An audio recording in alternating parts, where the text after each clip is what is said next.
Tracy Peas. I'm Kevin Potter. This is I'm Amber Paxton. my little sister. She's taking Thomas's place until he gets up here. He's not feeling 100%, so did you bring the book with you so that way you can read the first chapter? No, unfortunately, there's not, but it's on the phone.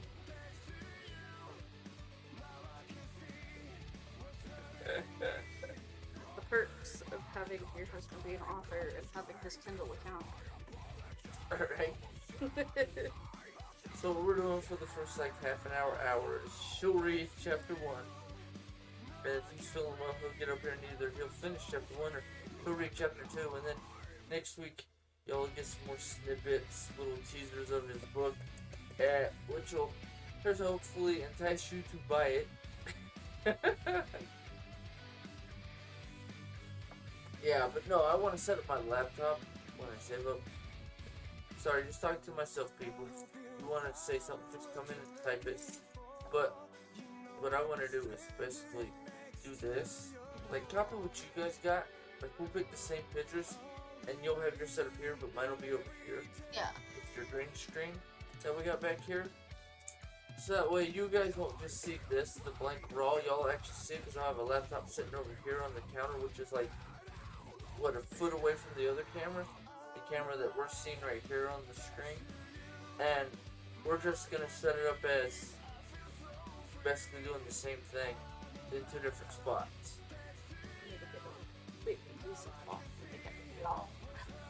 No, I already got a plan. I'm gonna burn like $20-30 in a month or two. And I'm gonna set it up in my house. I'm gonna buy some screens so that way it's not this, it's a slightly darker green screen. I'm gonna buy some PVC because I know this is metal. I gotta measure it. Hey look, we got that right there, so when we're done I'll measure it. Yeah. And I'm gonna set it you up would so that way probably it's a little bit taller. Well, you'd also probably want it It's a little longer bit wider. too. Yeah. Yeah. So that way we don't have to cut our arms off. We can expand. I don't mind losing Get a it couple in of shape. pounds. Michelle is like over here watching my tank talk and stuff. It's just like, Dude, don't worry about it. You'll get me more viewers because your kids are shit. I think you can get your stream back around stuff. Let them try. They try. I think they banned freaking episode, was it 3, 4? Or 4 and 5 on there?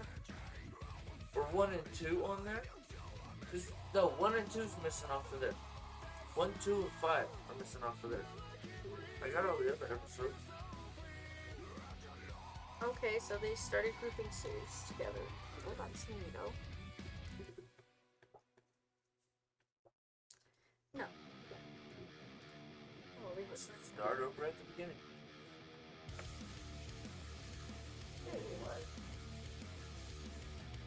What? Look, you scroll at the bottom. What happened? I don't know. Scroll at the bottom. What do you think happened? Nipples where? Sorry, I'm not PG. I can't even take a beat. It's against my better judgment and my better, I mean, I know you're not Psycho Oh. Gorman. Shut. Oh, no, I looked at it in my coffee. Not My Psycho- hippo. Oh. I'm all like, what the heck? Nothing happened. Why?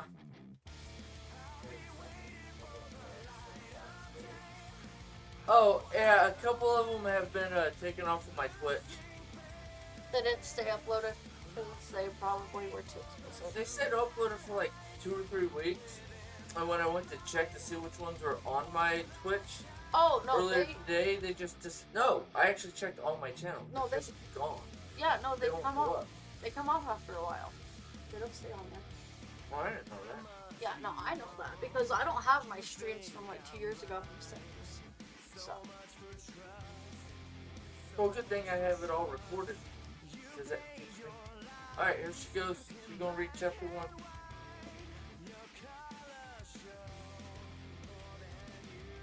Don't do anything. Just I'm just turning down the music so they can hear me better. they can hear you just fine. Okay. Chapter 1. Peter. Bathing in flames, not recommended. June 2001. Peter felt cold as he heard whispers of the dead, and a song from the ghost children who served the Dark Lord Abraxan. Black streams danced among the flames in the portal as Jean spoke in tongues, and waved her hands. The portal led to the dream state, a separate dimension from their own, one where they'd need to rescue Trinity, Vairima's twin sister. She was trapped on the other side, in a realm of monsters. Do you understand the plan, Peter, Vairima? Hunter softly said to both kids. Peter nodded and Vairima grimaced as she stared into the fiery connection, the link between them and Abraxan. Go in, grab the tablet, and run, Peter croaked. What if it goes wrong? Vairima asked. Last time you guys fought him, we lost Trinity.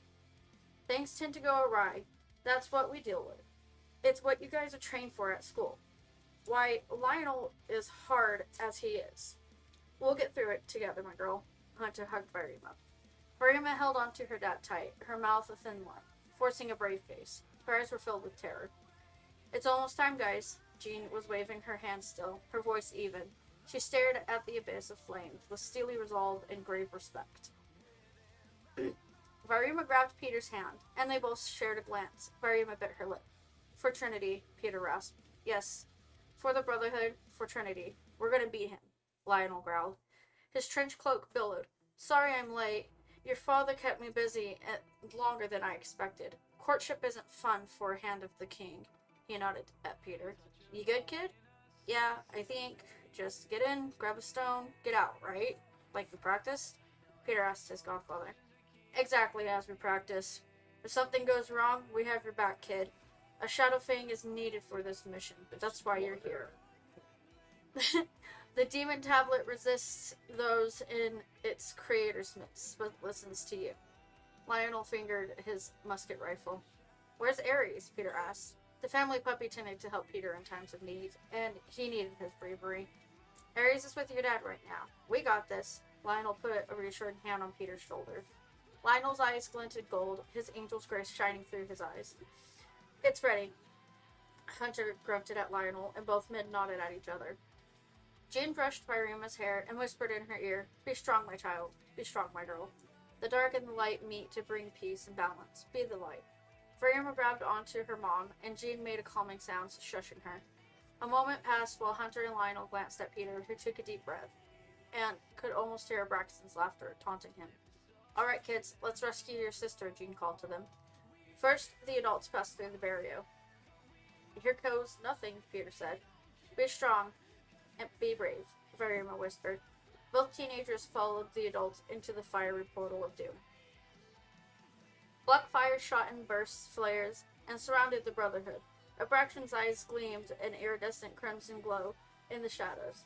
His ghostly children stood as ominous specters from all sides, singing their chants of playful death. Abraxan's gaze flitted to Vairima for a moment, as a hungry smirk played at the edge of his lips. The ominous children began to sway to and fro as they closed in on the group, who dodged the onslaught of deadly flame blasts. Peter could feel the searing heat hit his skin as the smell of burning flesh and hair stung his nose. While Peter dodged a flaming ball of death, Lionel feigned to the side from another one of Abraxan's balls of flame and ducked so that he could shoot his musket towards Abraxan. The bullet shot right through one of the spirit children's chests, passing through like an ethereal sheet of silver smoke, and cracked right into Abraxan's shoulder. The gash of red sneered as the blood snaked out of the wound. Nice shot, Lionel. My turn, Abraxan snarled. He surged towards Lionel, his body snaking through the air in a glide of flight. Lionel growled as Abraxan tried grabbing for the guy's throat. Lionel grabbed Abraxan's arm and made a twisting motion with it, and he twisted it to the side, causing Abraxan's body to twirl like a dance of smoke. Lionel's eyes glowed gold, and he grinned. Lionel's hand palmed Abraxan in the face, and a gleam of gold and silver shot out of Abraxan's eyes. Sparks and electric energy burst out of his mouth. Ah! Abraxan screamed. A Nephilim! Abraxan growled. His skin had begun to smoke, and layers seemed to burn away and drop to the ground. Vairima stood next to Peter, and Abraxan panted as he brushed off his body. The snaking tattoos now stood out against his pale chest. Hunter had gone to check on her now that the spontaneous black flame wasn't shooting out to kill them. You know, that you are in my playground, My dream state realm, Brotherhood of the Snake. Abraxan gestured out his arms as his fingers made weird motions to the ghost children. A boy was eyeing Peter pretty closely. We're here for my daughter, Trinity. You took her, Hunter said. He gave Virima a significant glance as he eyed the black box that was off to the right. The ghost boy had watched that small exchange. Master, they are eyeing the tablet. The boy sneered at Peter and Virima. I'm sure they are, and I'm sure they'll find it's fake, Abraxan smirked. You aren't getting your daughter back, and I know. You hid her from me, and fell. And that must truly, truly hurt. I know what it's like. I'm the gatekeeper of souls, the master of the dream state. I was created by Weasel to create chaos, and never failed to deliver. Jean's mouth tightened at this. Hunter stirred closer to Jean. A stray tear ran down Varima's face, and Peter grabbed Varima's hand. She didn't pull away. She did, however, give him a glance. Don't worry about me, the stone. While Abraxan was monologuing, Peter snuck over to the box just out of view shot, as the giant boulder covered the small clearing just enough. And he reached inside and pulled out the slab of stone. Symbols gleamed on it and shimmered. An image of a girl floating in mid-air, trapped by dark shadows, red hair floating like a halo, her blue eyes scowling, flashed through Peter's mind. Trinity, Peter whispered. A high-pitched ringing burst through Peter's eardrums and caused him to clap one of his hands to his ears. Virima snagged the stone from his hands before he completely dropped it. The next shadow vein. The next shadow vein. Deliver darkness. Spread light. Bringer of destruction. The whole place began to rumble and shake, which says a lot, because this place was different than, say, the world they actually lived in. This was the dream state, a separate dimension and plane of existence. The stone began to vibrate in Varima's hand as she juggled it and gave it to her mom. Peter was still trying to hold his ears and keep his brain from bursting from all the ringing. He could barely concentrate. He just happened to look around for Virima and the rest of the crew. It's the Shadow Fang, bringer of light, the one to shadow darkness everywhere. Dance with us. We want you to dance, to pace, to shimmer, and breathe death upon the world. The children began to chant. Peter, Peter, Peter. Stealing the tablet from me? The wrong one, in fact? You don't steal from Abraxan. Abraxan's eyes glowed black. A shimmer of gold flickered in his pupils. A pit had deepened in the ground. Whispers danced out it and echoed throughout the room. Come with us. Play with us. Black tunnels of smoke stretched and danced upward out of the pit. A wave of purple energy passed through the air, as thin as gold line appeared in the air and spread into a small circle. Faces snaked in and out of view of the gold tunnel that floated in midair. The Gateway of Souls, Jean blurted in a whisper. Give me back my tablet, or I unleash thousands of damned souls who have been tortured and maimed over centuries. You will feel all their pain, all at once, the second one of them touches you, Abraxan snarled, his voice just above a calm whisper. Peter just shook his head and grabbed Varima's hand, which she didn't jerk away. We're leaving now, and playtime is over, Jean said in a firm voice, and waved her fingers in the air, the gold tunnel beginning to fade. Hunter grabbed Virima by the shoulder. Come on, baby girl, let's go. Abraxan snarled. Well, I tried being nice. He shot out a giant, angry black and red ball of black fire towards Jean. Peter, being the foolish idiot, jumped in the way to save Jean, and pushed off the ball, using divine power of stupidity to move shit with his mind, and got hit full force in the chest. He could feel the burning sensation radiating throughout his body, the blinding darkness caking through his sight, and so he saw nothing. He just writhed on the ground and felt every nerve in his body screaming the word stupid at him. He felt fur brushing his face as he screamed continuously, his vocal cords being stretched thin, his voice hoarse. He could still smell the burning of his hair on his head and along his arms. He felt wetness on his face and didn't know what it was. Was that a dog? Once the ringing sound in his ears began to fade, he could finally hear screaming that wasn't his own. Peter! Get the boy out of here. Jean, do you have the tablet? Yes, Hunter, let's go. You aren't finished yet. You're all stuck here. Peter cracked his left eye open, and through the bleary slit, he could see a puppy about the size of a black Labrador standing over his body, both paws pressed to the ground, and the snout was moving, barking. How did Ares get here? Lionel asked. Doesn't matter. Grab the puppy and grab Peter, Jean shouted. Peter could feel an odd sensation when your left ear fades in and out, and when your right ear is continuously ringing, so you feel like you are missing parts of the conversation. He just knew he was lifted up off the ground, feeling every part of his body singed from the fire, and he tried not to scream with every movement. His throat was on fire. He could hardly breathe properly. Every breath felt like 1,000 knives being pressed into his ribs and chest. The last thing he saw when Hunter had him cradled in his arms was Lionel's golden beady eyes as they shimmered in the now self-imposed darkness as Braxton set different plumes of flames and shadows at his godfather. Lionel danced in arcs, evading the fire, and then gestured out a palm glowing silver. As Braxton snarled a mighty death scream, his eyes black with fury.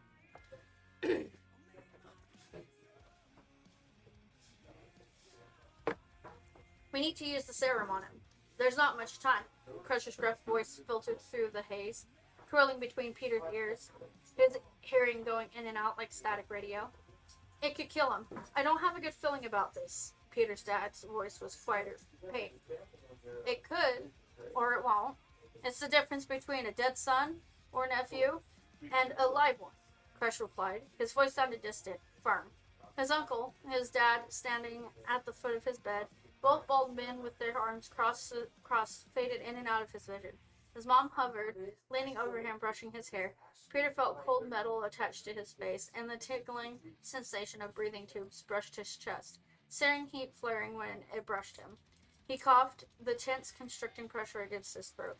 Crush had fastened a makeshift IV to Peter's forearm, and pricking sensation of the needle piercing his skin lasting a good minute. Blue liquid began seeping along the IV tube, and Peter felt an odd burst of cool, calm, and ecstasy as he felt his pain ebb away. Burning sensations continued to ripple along his skin, faded. My boy, she whispered. Her hair drifted in his field of view, purple eyes strained with emotion. Fatima sat behind her, legs crossed, hood partially obscuring her pained expression. Ares licked his bare feet, his fur soft to the touch, as it brushed his leg. His green eyes loomed from the foot of his bed, an intense protector. What did you guys do to my brother this time? Chris asked. Lionel stood behind him. Peter could make out Lionel's dark, grim expression, spatter of blood across his face, and his billowing, trench cloak. Chris walked into the room, clad in a leather jacket and a black skinny jeans, his fingernails long on the tips and caked in black.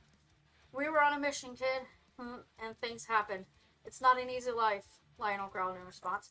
Well, no shit. You wonder why I tend to not want to be involved? Chris shrugged his shoulders. He brushed Peter's hair on his head. We'll get through this, Pete. You're a wolfric. It comes with the territory. Chris gave a weak smirk once his eyes roved over the condition Peter was in. Peter felt the condition. Felt it wreak havoc on every part of his body, every nerve on fire, and raging with pain. Peter tried hard not to cough, to send hungry knives tearing through every fiber of his being, again and again. Peter closed his eyes, and when he opened them again, he stood on a street corner, clad in pajamas, and the world had been engulfed in flame. He looked around and saw multiple houses from some of his friends were on fire. Hello? Is anybody out there? Peter asked to the great fiery beyond. What happened? All he did was fall asleep. That's all it really takes, is to fall asleep. And then everything goes up in flames. I would have jumped the gun, though. Look to your left. Peter blinked, listening to the little voice in his head. He looked around, wondering where the infinite wisdom was guiding. Your other left. See the pink unicorn just prancing around? Peter indeed saw the pink unicorn, horn ultra long, like more than 3 feet, and it neighed as it clopped along the street. And I thought I was crazy.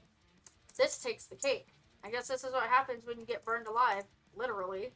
A voice from behind Peter, a very familiar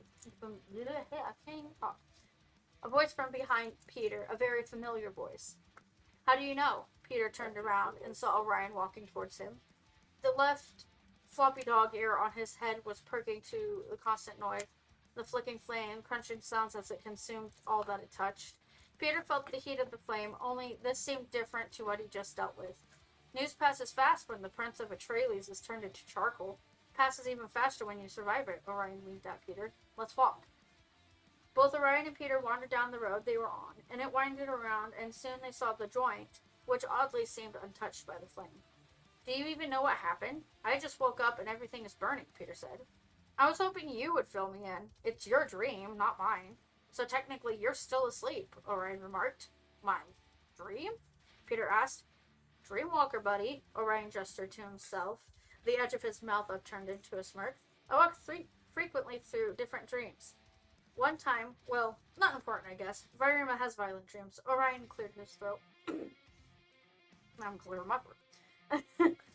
They continued walking, and Peter saw a dog about the size of a puppy, black Labrador, trotting along. Aries? Peter asked. He wasn't sure that this dream would bring him. Oh, hey guys. I was wondering who caused this dream, but I was sure it had something to do with Peter. But Braxton didn't even see me when I peed on his boot, Aries barked. Peed on his boot? Peter asked. I had to test it. Alex didn't see me, and neither did Trinity, Aries yipped. Where was this at? They can't see us anyway then, Peter said. Oh, they could probably see you because you aren't a hellhound nor a dreamwalker, Orion gestured a hand. That's dumb, Peter grumbled.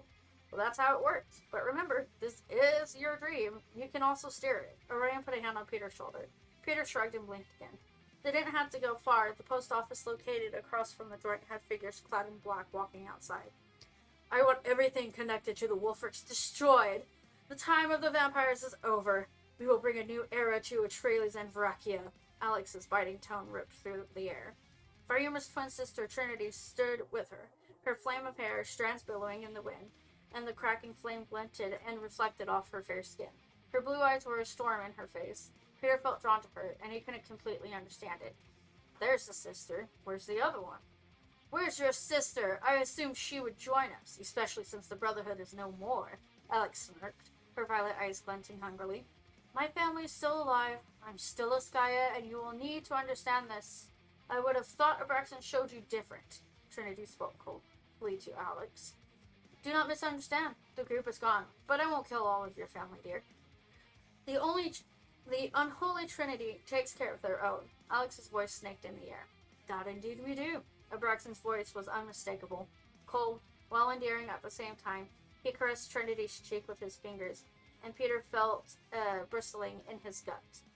He wanted to ram Abraxan into the next week. First, he kills Peter, then wrecks Peter's world, and is flirting with another child, Varima's sister. Even Orion seemed uncomfortable with this. We still have unfinished business to attend to, people. Harmony's calm voice echoed behind Abraxan as she practically floated into view. Her black dress shimmered in the reflecting glint of red and orange. The skulls etched into the fabric, soundless screaming. Trinity took out a black circular object that opened, and she stared into it, smirked, and then pocketed it again. But Peter noticed something about the object. The letters SF reflected off the firelight. Come on. We must move to the next city. I have already set programs in place to liberate the rest of Atreides. Abraxan strode off, and Harmony's body twisted and twirled into a plume of purple smoke. Alex continued with Trinity, and the ground shook beneath Peter's feet. A giant earth-splitting roar reverberated in the sky. A giant dragon, red and black, almost blending into the orange sky, careened and landed in front of Peter and Orion and Ares. Peter's... Oh, shit. Can I read? Destiny. Yeah, It is time for your you... head at frame on the camera, dude. Oh, I'm not even trying to. I'm just looking down. Destiny, it is time for you to fly once more around Atreides. We have much more to burn. Alex smirked at her dragon, the eyes like orange slits. Trinity brushed the scales near Destiny's shoulder. Crush will fight back. The Wolfricks don't just roll over. Leon will fight back. Peter is organizing a revolution. I hope you know that, Trinity said. All flames eventually go out, young girl, Alex smirked. They got settled on the dragon, and Destiny took off into the sky. Peter noticed the black object type drop near the dragon. He picked it up and saw the letters SF etched into the ebony stone, opened it up, and saw a split mirror. For a moment, he thought he saw Braxton staring right at him, and it seemed the reflection of the fire was creating a trick of the light. At the bottom of the mirror was a message. Find us where it all began. When Peter blinked, he realized he was staring at himself, and had a similar smirk tugging on his mouth. Life does tend to mirror itself, doesn't it? The voice echoed in Peter's head. So, where to? Ares barked. Onwards, Orion answered, and gestured to the beyond of the fire and destruction. Peter snapped awake, and the room he was in faded into view, a stark contrast to the fiery abyss in his nightmare, a nightmare that somehow included his friends in Ares. Is that how the world ended? It would certainly be poetic. Peter got turned into a fiery vampire crisp. He coughed again, stars floating in his eyes. Barima sat on the chair. The needle sat in his arm, and he could feel the tickle as more blue serum got pumped into his veins. Aries hadn't seemed to move, and was snoring at the foot of the bed. Peter held out his hand and focused, which hurt. It sent prickles of pain to his head, which flared again. Blue fire crackled on his palm, creating a web of flame. Dreaming much, Shadow Fang? A voice said in the room. It sounded coarse, and with a low hiss. Who is that? Peter hadn't heard this voice in a while, probably since he was younger. You know who I am, boy. Indignant at Peter's apparent ignorance. I've slept since then, also gotten burned recently, Peter coughed, and had to break up his sentences consciously. Decacius, your mother is here today, she called me. Too bad that I not reap you. I wouldn't reap my grandson. Not this early. It's not your time, Decacius replied. How thoughtful of me. Peter tried not to think too much. Sarcasm was the result. Shades of life filter through monochrome of existence, continuously pacing as the throes of crimson nightfall come to collect from the highest bidder, Decacius said as he looked over Peter's wrecked microwave body. How poetic and cryptic of you, Chris snickered from the couch behind Decacius. Crush must have put it there or had someone do it. It wasn't there before. I am death, child. Decacius gave a tight smile over his distorted ghastly features. What now? Did we end up getting the tablet? I saw Trinity in there for a brief moment, Peter replied. That's up to her parents to figure out. When I looked in there, Trinity was there. Jean was working on a way to break her out. Decacius imperiously looked at both boys. Then we know what's next, Chris said. What's that? Peter asked his brother. What do Wolfricks do best? We're gonna wreak havoc, save the world, and just jump into fires less often. Working with Mom in court tends to be safer, Chris clapped Peter's arm. Peter screamed from the agony of the burning sensation. His eyes screamed shut. His chest tightened and he grit his teeth as he felt his insides, everything inside him would burn in the end. Chapter 1. Peeps. Well, we got our regular Crazy P here. Crazy P 2.1. Well, 1.2 technically. My little Doink, sister. doink, doink. The one I have trained to be evil as hell. Hey guys! And look, there's the other Crazy P. He finally showed up. I just kind of hung back and watched her do the things, you know, to see how she would do and on camera, because she like never shows up on camera, like ever. He's scared of the You camera want unless she's fight? coming. Unless it's my stream. Well, to Shut be up! fair, This is the earlier I was Crazy really P. out of You're a it, so P. So shut up. You're part of it, whether you like it or not. I'm a penis? What? apologize for the late entrance, guys. I was really out of it earlier, and it was like 6 o'clock tonight. I passed out hard. I was up all night and trying to do some stuff. I was hanging out with the other Crazy P, Tim, or not Tim, but Nephi, because Tim left, and then Nephi came, talked to me on the phone. We talked for a couple hours, talked about how fucked up the world is, and looked up some weird, strange statistics about coronavirus and everything else. And then after that, we started playing Terraria, which might be a game we do stream soon with a game stream. And so I've been doing, playing Terraria with him last night. That game is super weird, by the way. Like, it's like there's no storyline. It's like Minecraft, but fantasy. And so instead of building Legos, you build houses and stuff like that. The first thing we did was we went to the underworld because, he's got a drill thing, like a little spaceship that looks like a little spheres and stuff with a drill on the end. That's and you basically you have to go straight to hell just to drill take over straight the rest down. of the world. And I'm like sitting there with my little character that I just created 0.5 seconds ago, and he gave me some weapons. At first, he gave me this wimpy ass sword, and then he's like, "You know what? I need to get you a better sword." So he got me a sword that spins and goes, and like highlights the entire screen and like everything. So he got me one of those really awesome ones. So I did that, and then after that, I played for like an hour after he bounced because I got sucked into it because it's Minecraft but fantasy, and that's more appealing to me than building Legos nonstop.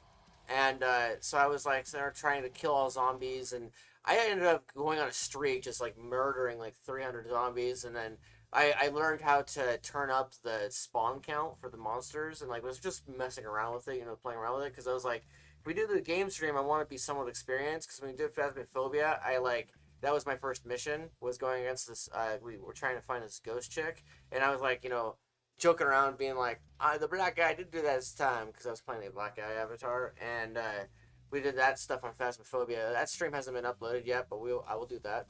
Just a little behind on everything. Life's been overwhelming. I gotta cut mine together, so yeah. I'm still working on that because the whole DaVinci editor part, I'm having trouble with that. I don't know. That's why I'm like, I just need to freaking buy or build a new computer. Yeah. Talking to my brother-in-law, Lou Corsley, on that one.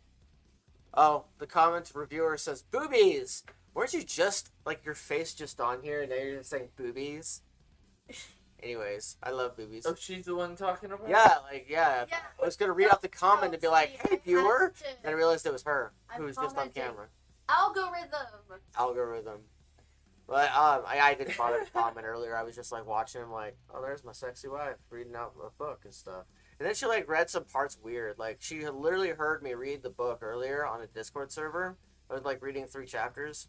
She read her and, like, there was a line in there that Decacia says, like, the Crimson Knightfall thing, where, like, shades of a light filter through. Like, I had, like, a narrow line that I have in my head that the way he sounds, and she's just like, shades of light filter through the and I'm just like, oh shit. The line delivery is a little weird. But, like, it was a chunky piece of writing to chew through. Excuse me. I'm not good at reading aloud. Wow. You lied. You just were in the zone tonight. I feel like she sort of just, but that's okay. Rammed my fucking, we'll like, get it my all work together. through a fucking dumpster and was like, it's a trash, bitch. It's chunkies. No, it's no, not that's trash. not how she means it. No, it's just really, really dense. I was like, well, shit. No, it's just like really wordy in a poetic way. At least the people in in Discord liked it. That. Like at least the people in Discord were just like, this is really great. This is really I professional. like it. This is Great. Fight. I just can't read aloud or shit. I noticed. Dude, I read worse than you do, and my kids love it. So shut up. We all read aloud differently. Yeah, I noticed that. I was like, that's like working out and banging. You all do it differently, and the other person either likes it or they don't. Get done. Listening to it, and I was listening to, like, the different parts that she was narrating, and I was like, she's got a few words that she missed here, or she got some stuff here. Like, I could, it's fresh in my head from earlier, because I spent, like, 2 hours, like, reading out the story earlier, and to these guys in Europe and stuff, and I was like going, so it's fresh in my head. That's how we're gonna get people to buy your book. And I'm just, like, reading it, and I'm like, and then, you like, telling them listening she to missed her. words will make them, okay, I gotta buy it so that way I know what the fuck she screwed up. The part where it's funny. Sorry, like, for my French. There's the part where Decacia is like, I am death, son. And she's like, I am death, child. And I was like, going, okay, that's an interesting translation. But think about it. That's me saying, oh, shut up, don't worry about it, I got it. And you're like, don't worry about it, I'll get it. Yeah. Same thing, said completely different ways. It's the way the brain processes it. I love watching it. Yeah, it was very interesting seeing her point of view, like her reading of the first chapter of the story, because like she you could tell that she's her mentally informed because she was actually there for part of the reading earlier today, so she had like some sort of informing of like how Braxton might sound, because there's parts where he was like stealing the tablet from me, and I'm just like going, oh, that's kind of similar to how I read it, and then like later on, like she completely veers completely off, to some other direction with some other character in the story. She like just reads them completely different, and I'm like, I didn't know that Hunter sounded like a flower girl. And I heard some other stuff there, and I was like, okay. So it's gonna be interesting with when she reads the chapter 3 and chapter 2 of Irima with the audiobook. It's gonna be interesting hearing that. But see, there's the thing though, with doing the audiobook, if you record the male and she records the female, it'll become so differently. It's like, oh no, I can definitely tell how there's 2 different people reading it. There's a part in the second to last section of Irima's chapter in which it gets really graphic, like not graphic, but like it's psychological horror. And there's a part in there that I was reading out to the European guys, because I don't want to give it away. But like there was a part I was reading out, and I give away everything, dude. So this is an exercise. This is why I said you need to just start reading a few chapters here and there, skip a few. 99, 100. Right? But like, I was sitting, I was like reading out that part to them, and they were just like, "Dude, this is." They're like, "I know you said it was dark, but I didn't realize you said it was dark, dark." And I'm like, No, it's "It's dark. 99 Like, 2000. it's only one dark." But Well, that's like the green screen. if you haven't figured it out, I'm Thomas Paxton, and he's Tim Potter because that's what he said earlier. I heard him. I heard him do the intros, and I was like, "Fuck, I missed the intro." Well, you were in the bathroom, like, all right, well, my timer went off. Time to start. We'll see what happens. We'll see how this flows. Yeah. And actually, for you not being in the first half, no offense. I mean, I like you here at the beginning, but it was interesting. It was new. It was different, and that kind of goes with my thing that I have for my channel info Yeah. on Twitch. Yeah, I'm just gonna talk and be random as hell, which I am. We know. So the randomness comes in. Okay, you're busy in the bathroom, or you're getting your head into place because you woke up late because you needed to take a nap. So I had her ass freaking dragging you in whether you want to or not because you're a P too. Because she's born a Potter, married into Paxton, so either way, she's a P.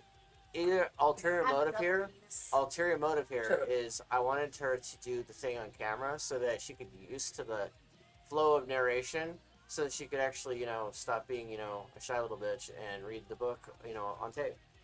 that was the ulterior motive. I was like, she gets this experience and she like breaks in, she takes off the training wheels, she can do the things off the cuff, and get used to the flow of reading. It's just like staring daggers at me right now. And like slightly like a little bit of be like confusion. I'd be like, wait, what? No, I'm just spacing out.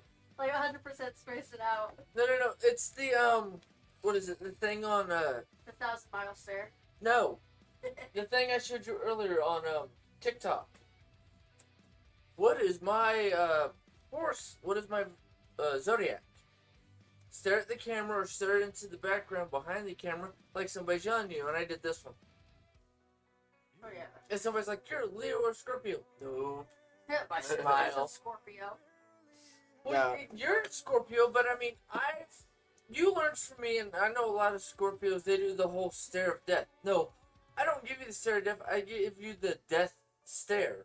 Yeah. There's a difference between the stare of death and the death stare. I'm just staring into the wall. Are you done yelling yet?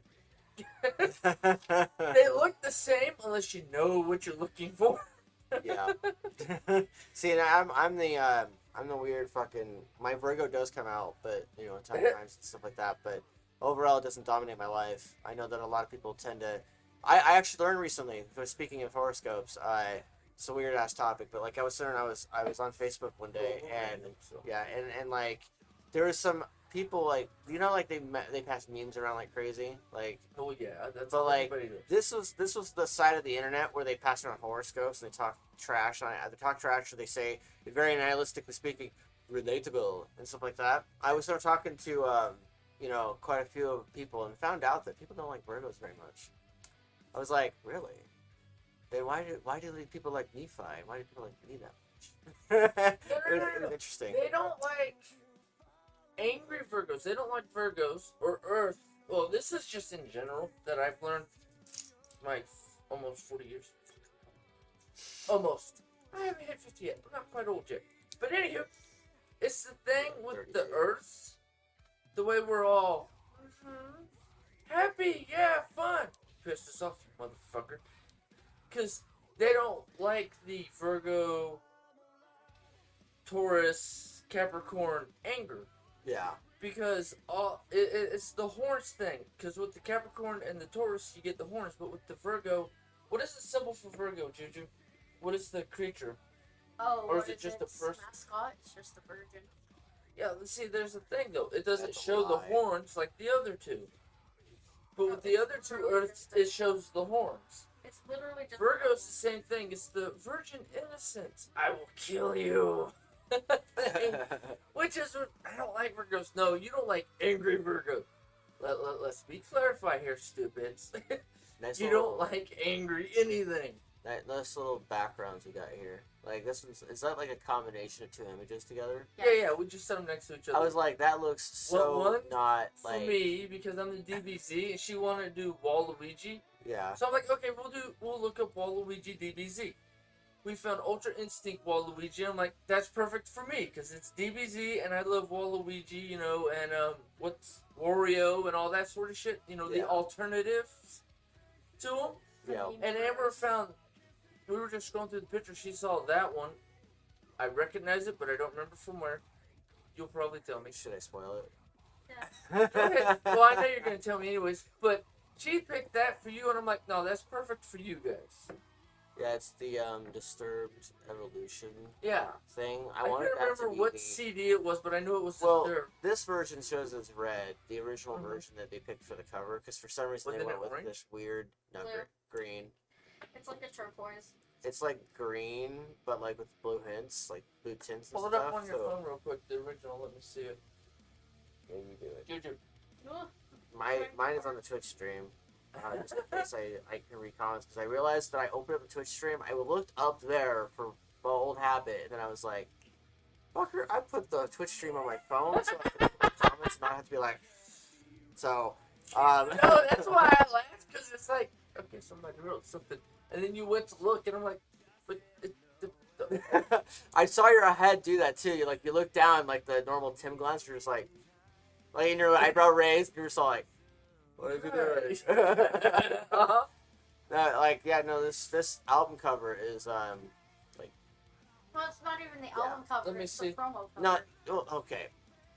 Yeah, that's kind of a, okay, it has a slight green, but yeah, that's more blue. That's Yeah, that's a it's light blue turquoise. with a slight I green. know that some Disturbed purists, because I'm one of them, will correct my ass and put me in my place and say that's not the album cover. But like, I wanted that to be the album cover.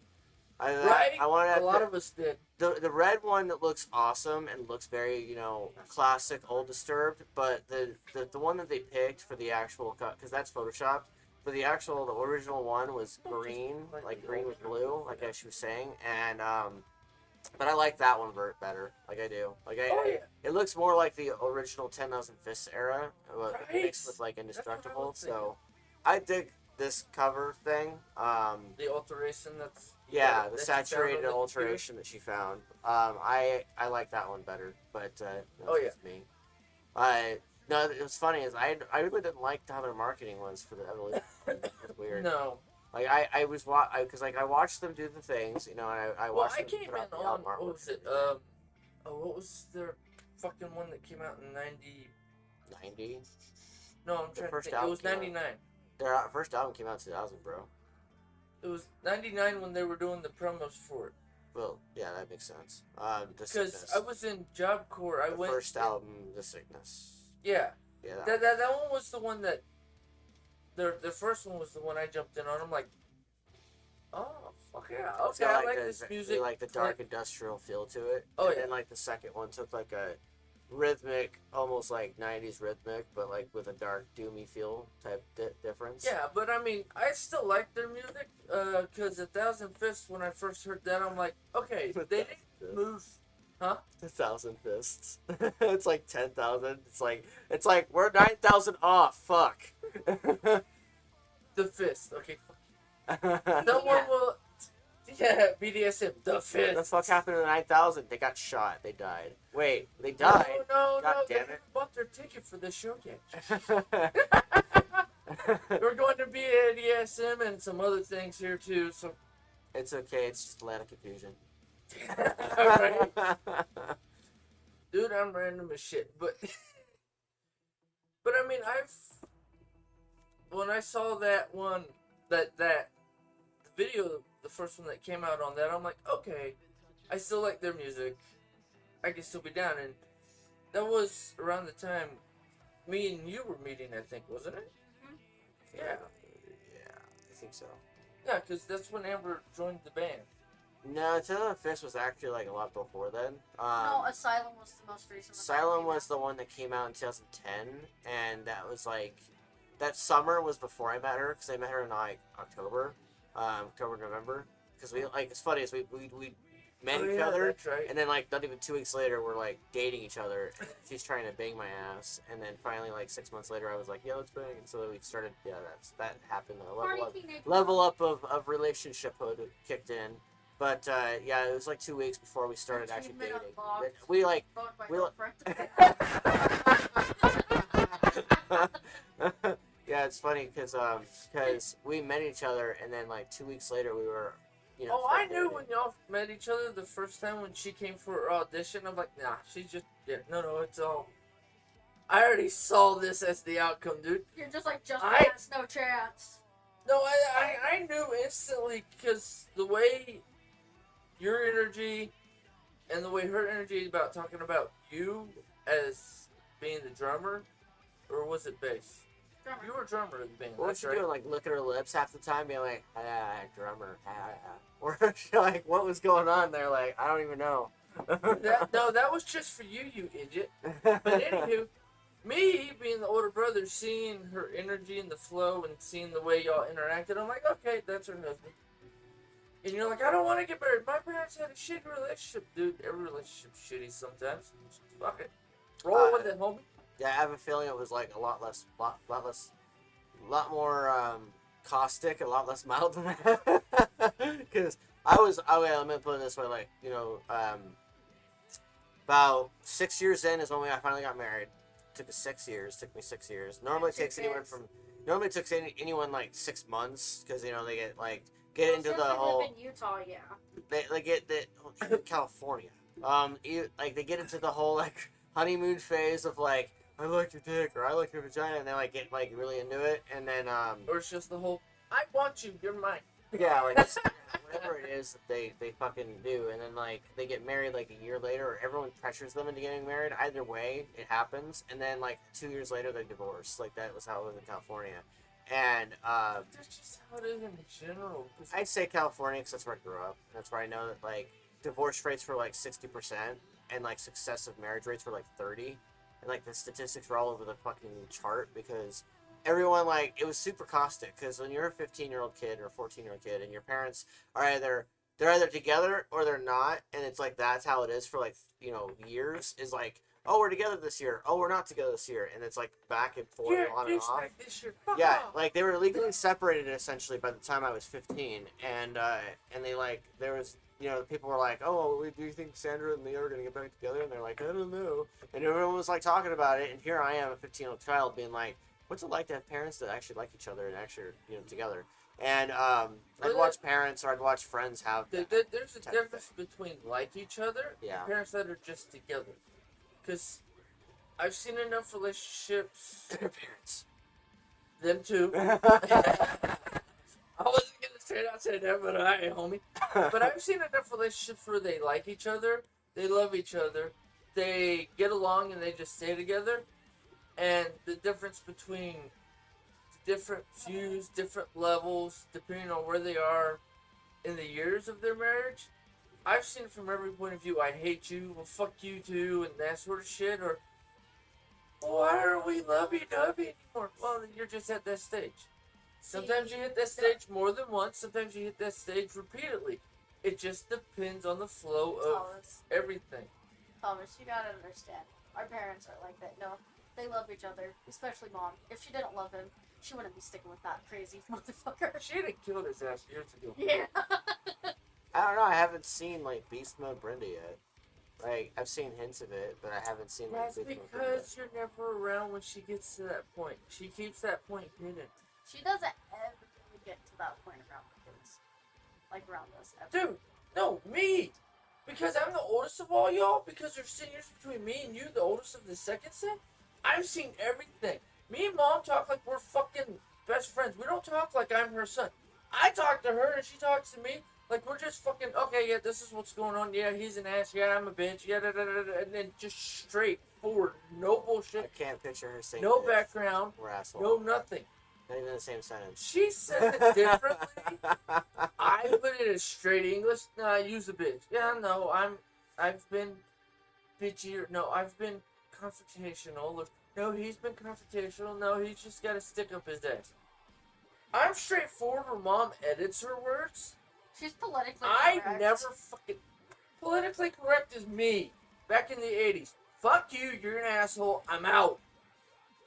Yeah. Not this, we have to be nice, we can't piss off nobody. Dude, everybody's pissed all the time. It's just how well you hide it. That's the whole Hulk thing. In the Avengers, when they came out with the movies, it's, dude, aren't you gonna get mad? Motherfucker, I'm always mad. Oh yeah, the Hulk moment in Avengers, with the first Avengers. He's like, so Banner, you gonna get angry soon? And he's like, that's my secret, Mr. Stark. I'm always angry. Yeah, exactly. But see, I understood that because I'm like, well, no shit. That's how you become being able to use the Hulk as your superpower, because you learn how to engage it fully and turn it on. Because if you don't do that, you're just the old school Bruce Banner, which I hate it because don't make me mad. No, it's motherfucker, don't. I'll kill you. No, you won't. Bitch, what you say? Yeah, he just shit his pants. I can go back to normal me and walk away. That reminds me of that the Infinity War movie where he refused to come out and stuff after he got his ass beat, and like they're near the end of the movie, and like you know how normally like in the previous flicks or the previous stories, like Banner obviously clearly is trying not to be angry, and he's like doing all this calming stuff. Hulk. He's just like he's doing his normal tics that trying to keep himself from being angry. Whereas he's in the Iron Man mech suit, and he literally like goes. And like tries to get himself to like Hulk out and shit, and Hulk's like, and he's no! Yeah, and like I was like watching that, and I was like, that's interesting, and I because I watched it like AKA, 2 or 3 times. This is what multiple personality syndrome's like, bitches. The last time I watched it though was on my new laptop, and I was like watching the end of it, and I got to that part, and I was like, I sat back and I did this, and I was like, this is interesting. I just barely realized this. I've watched this 3 or 4 times by now. In the previous movies, he's always kept himself from being angry. He's always tried to fight it. This one, he's actively trying to fucking trigger himself and actively trying to get the guy to come out. And the guy's like, "Fuck you!" I thought I was beating my ass, and so like he doesn't want to. Dude, I ran this bitch for 5 years. Kiss my ass. I'm done. It's your turn, motherfucker. Yeah, like well, I mean, that's kind of how it 2 or 3 years between Thor Ragnarok and the Infinity War movie, because like Hulk was actively in control for like 3 years in that story, and then Banner finally came out. No, it was 2 or 3. Okay, it was like between the one movie and then Thor, and they have not created a solo Hulk movie just yet since the one Hulk movie where the other guy was playing Hulk. Incredible Hulk was the actual one that was the MCU. Hulk before that was just a Hulk movie, and now they're bringing it was Tim okay, Roth. but it was kind of half-assed. Now they're bringing Tim Roth, who played the Abomination, back for the She-Hulk series. So that'll be awesome. So I hope they bring back Professor Hulk to face off against the Abomination. The one in Endgame? Yeah. Well, the Abomination guy. Do you remember the Abomination? Well, no, you said Professor Hulk. That's what I was saying. Yeah, you mentioned Incredible Hulk, the one movie where Abomination was in there. Oh, yeah. Do you remember Tim Roth? No, I know exactly who you're talking about. Yeah, he's the guy who's like... Abomination was always... I'm like, okay, you're not just Hulk. You're just... I'm an asshole, and I have Hulk powers. Arr, bitch. It's like... So you went from normal asshole mode to angry asshole, I'm going to kill everybody mode. Okay. Yep. That's called douchebag Hulk. Gotcha. That's how I see it. But I like the way that in that movie that it's like, no, I'm going to put it in me. You're kind of a dumbass. You don't volunteer for that. Oh wait, I'm a dumbass. I would volunteer for that. I could see actively volunteering for it, and then like there's like a time-space continuum thing of like the end, the time travel, and then like there's 2 different Tims. One of them saying you're a dumbass, the other one's like, no, you're a dumbass. Clink. Completely. That's for multiple personalities. Which Tim is this? Dude, I am all in one. Wait, what? Yeah. I am Wolverine, stolen his powers through blood. I've stolen Hulk's powers. I've stolen Superman's powers. Batman's intelligence. The Flash's speed. I'm all in one. I am indestructible, and I can be everywhere and nowhere all at once. But then You your legs, just turned yourself into God. Yeah, basically, I sold everybody's power to be God. and then you stand up and your legs asleep and you go, fuck shit. No, then Earlier. no. Then it's the donkey kick that I have. It's stand up and oh shit! I broke somebody's house. 3 o'clock. Fuck! Oops. It's the whole clap thing, Yeah. but just because with the Shark Hot Marie 2 CMT, with me, it's the kick the back of my feet. Everything behind me, because I'm popping my hip back into place, because it's almost out of place. Yeah. I end up blowing a hole through three city blocks behind me, and like, oh fuck, that's not what I was trying to do.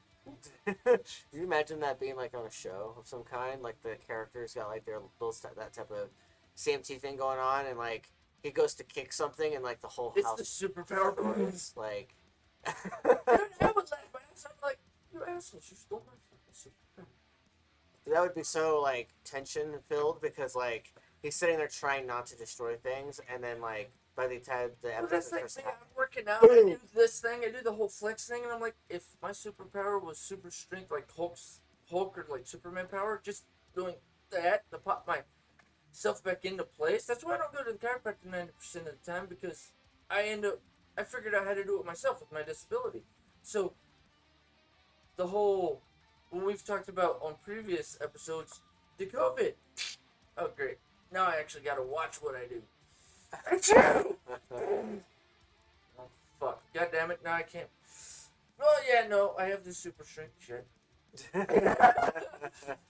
That's where, what you were talking about what if it gives us, telekinesis and yeah, gives us power with the telekinetics brain? and and like whatnot. healing and shit and Yeah. super strength.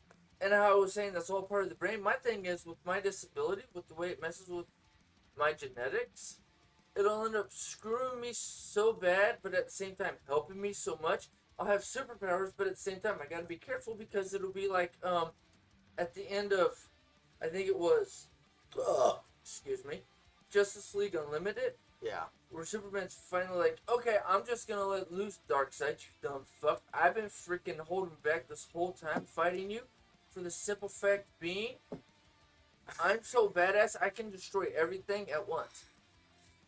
Double down, nigga. Sorry, but that would be my fear of getting superpowers. Is that's where the end goal would end up happening. I'd end up being so powerful. I'd be like, shit, I broke it. Fuck, because I have that. That's kind of my BS superpower right now. Because I'll try not to break something. I'll try to fix it and. Okay, we gotta wait 3 hours. Okay, now I'll try to put it back together. Just super glued in. Oh, you know what? I'm gonna work around this and duct tape it together. Hey, look, it's solid. Plug it into whatever the hell it's supposed to be plugged into. Set it down. Nobody will notice that if nobody works hard enough. I do it on accident already. So I mean, if COVID's gonna give us superpowers, I'm gonna be accidental. Shit, I killed everybody. Fuck. My bad. Screen. Body drop. Or yeah. So then our entire army is dead. It's like, did I do that? It's like, yeah, the beans are a little too strong Fuck you. today. You know that. Did I do that? I know. Dude, that was one of my favorite shows. Oops, did I do? It's like, nah. It's like, okay, no. But see, that's where that's why I like Family Matters, because I connect it with Urkel. And then I also connect it with the mentality of Urkel, because it's, I'm cool, Urkel. I still have all of his little things, still a genius, but I kind of still have quirks. Urkel is the geek one, and Urkel. No, I thought it was bad when he freaking, at the end of watched the the bit of series, Urkel, it was kinda weird. separated himself, cloned himself, and then you have Urkel permanent, and then you have Urkel permanent. It's like, They clone Urkel? Yes. dude, did you not see the end of Family Matters? Yeah, I didn't watch Family Matters. Dude, okay. The whole time he tries to figure out how I to saw clips. get the chick Yeah. that he's always had a crush on, his neighbor. He figures out how to make himself cool, but it only lasts so long. And then people start missing the regular Urkel Mm-hmm. because he helped, and because Urkel because he became so popular, he became the asshole cool guy. Kind of like, have you ever seen Craft? Craft, yeah, the witch movie. Yeah. Yeah. They were basically the bottom end, but once they got the superpowers through figuring out, because they got a fourth Yeah. on how to activate, they became the popular mean bitches. Okay. Mean girls. It's the same thing with Urkel. When he turned himself into Urkel, the cool version, he became a douchebag. And then he went back to regular Urkel, and then during the series he figured out how to change himself and how to fix it so that way he didn't become, and to remember, when he became Urkel, not to be douchebag Urkel, to become good like Urkel, but not nerdy Urkel, popular, cool Urkel, without all the little ticks and stuff he had as Urkel. Yeah. So he As became more Urkel. suave and Yeah. probably more like the actor himself. Yeah. And then when I don't remember, I think it was like an accident, him trying to become Urkel permanently, he ended up somehow separating himself or cloning himself or some shit. And you had Urkel regular that everybody loved from the TV show, and then you have Urkel the cool one, so that way the girl that he's always had a crush on gets the Urkel that she wants. The popular one, the one that doesn't have all the little ticks that annoy the shit out of her. Yeah. Because he also got a psycho scary bitch that he fell in love with, but he didn't want to disappoint the girl he had always had a crush on, so he duplicated himself or something and gave her the popular him that she liked, so that way she could have the Urkel she loved, because but the girl he was in love with could keep the dorky Urkel Yeah. that she fell in love with, that he was falling in love with. It's really weird. It's because at the end, it's the girl he always had a crush on ends up figuring out she's always loved Urkel, the regular Urkel. She just didn't know it. You're making the show sound 1,000 times better than the clips that I watched. Oh, it is. You have to watch it from beginning to end to understand any of it. But if you do, you sit through the stupidity of some of the episodes. It's a great lesson in life. You don't have to change yourself, because eventually they will figure out they love you as you. They don't want you as the overly, I'm popular, I'm badass, I'm overly, look at my hair, it's badass. Probably Every day it's for the suave and like yeah, they like overly arrogant asshole you. They'll fall in love with you. I'm a goober, me, yeah. because they'll fall in love with the real you, not the you put on for everybody else sort of bullshit. Yeah. Which is what I liked about it. Because in the end, I think Urkel and the chick that he had a crush on fell in love, and Urkel and the geek that fell in love with geeky Urkel, regular Urkel, fell in love because she's like, well, you're the same thing. Come here, punk. Yeah. And that's how it ended up happening. It's like, well, I saw this coming for fucking the first episode. What the hell, you bitches? It took you this many seasons to do it. Oh, wait, no, you did this many seasons to make money. Okay, yeah, whatever. At the end, it's like, no, I understand why y'all dragged it out. It was for the money. Yeah. 100%. Well, you're yeah. making money. A lot of Make your shows money. happen. A lot of shows happen in this way. They have an original plan, original vision for the show. And by the time you get to seasons 2 and 3, unless they've stayed with the original fabric and the original idea that they had, they end up deciding to make money and profit and then merchandise. Well, that's like Stargate and Stargate Atlantis. It was all for the freaking science and the nerdiness of the whatnot. But the way it ended up ending and the way they did them both, it ended up happening and ending in the proper way. Yeah. So, fuck it. Urkel. That's the only thing that comes to my head when I think of Urkel and the show. Yeah, Urkel. Yeah, but see, no, I like Urkel. I am Urkel. I am Timothy. No, I am Timothy. At first, I thought I she am- was referencing. At first, I thought she was referencing Big Mouth. It's like, Oh! it's like, hey, Andrew. Yeah. I'm thinking about AIDS. Okay. I don't remember the Okay, I exact get quote, the so that's the reference. part I'm gonna say because that's the part I remember the most. What? Oh my god! I get the reference that you're making. Though. I completely understand.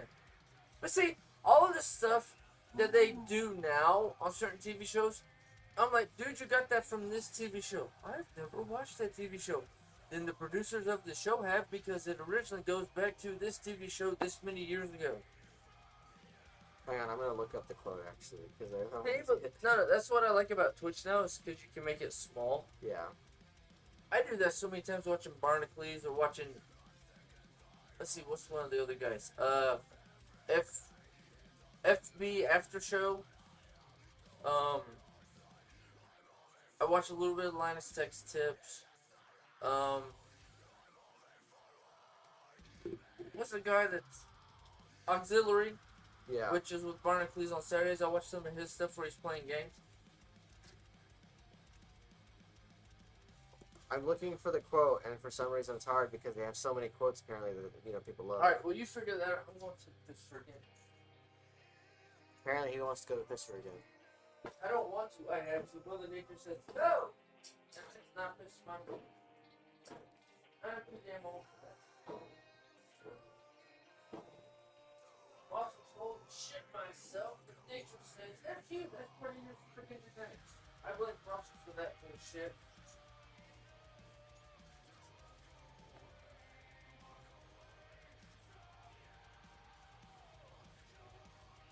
Dude, they have so many different quotes on here that are like, you see the words, and because you listen to the show and you watch the show, right? And there's some parts of it that are clearly very filthy and stuff. When you see it in print like this, you're like, holy fuck, this show's dirty. What's even funnier is that the show is it's not even like high schoolers, like 17-year-olds. Like, it's like middle school to high school. So I don't know how they get away with it.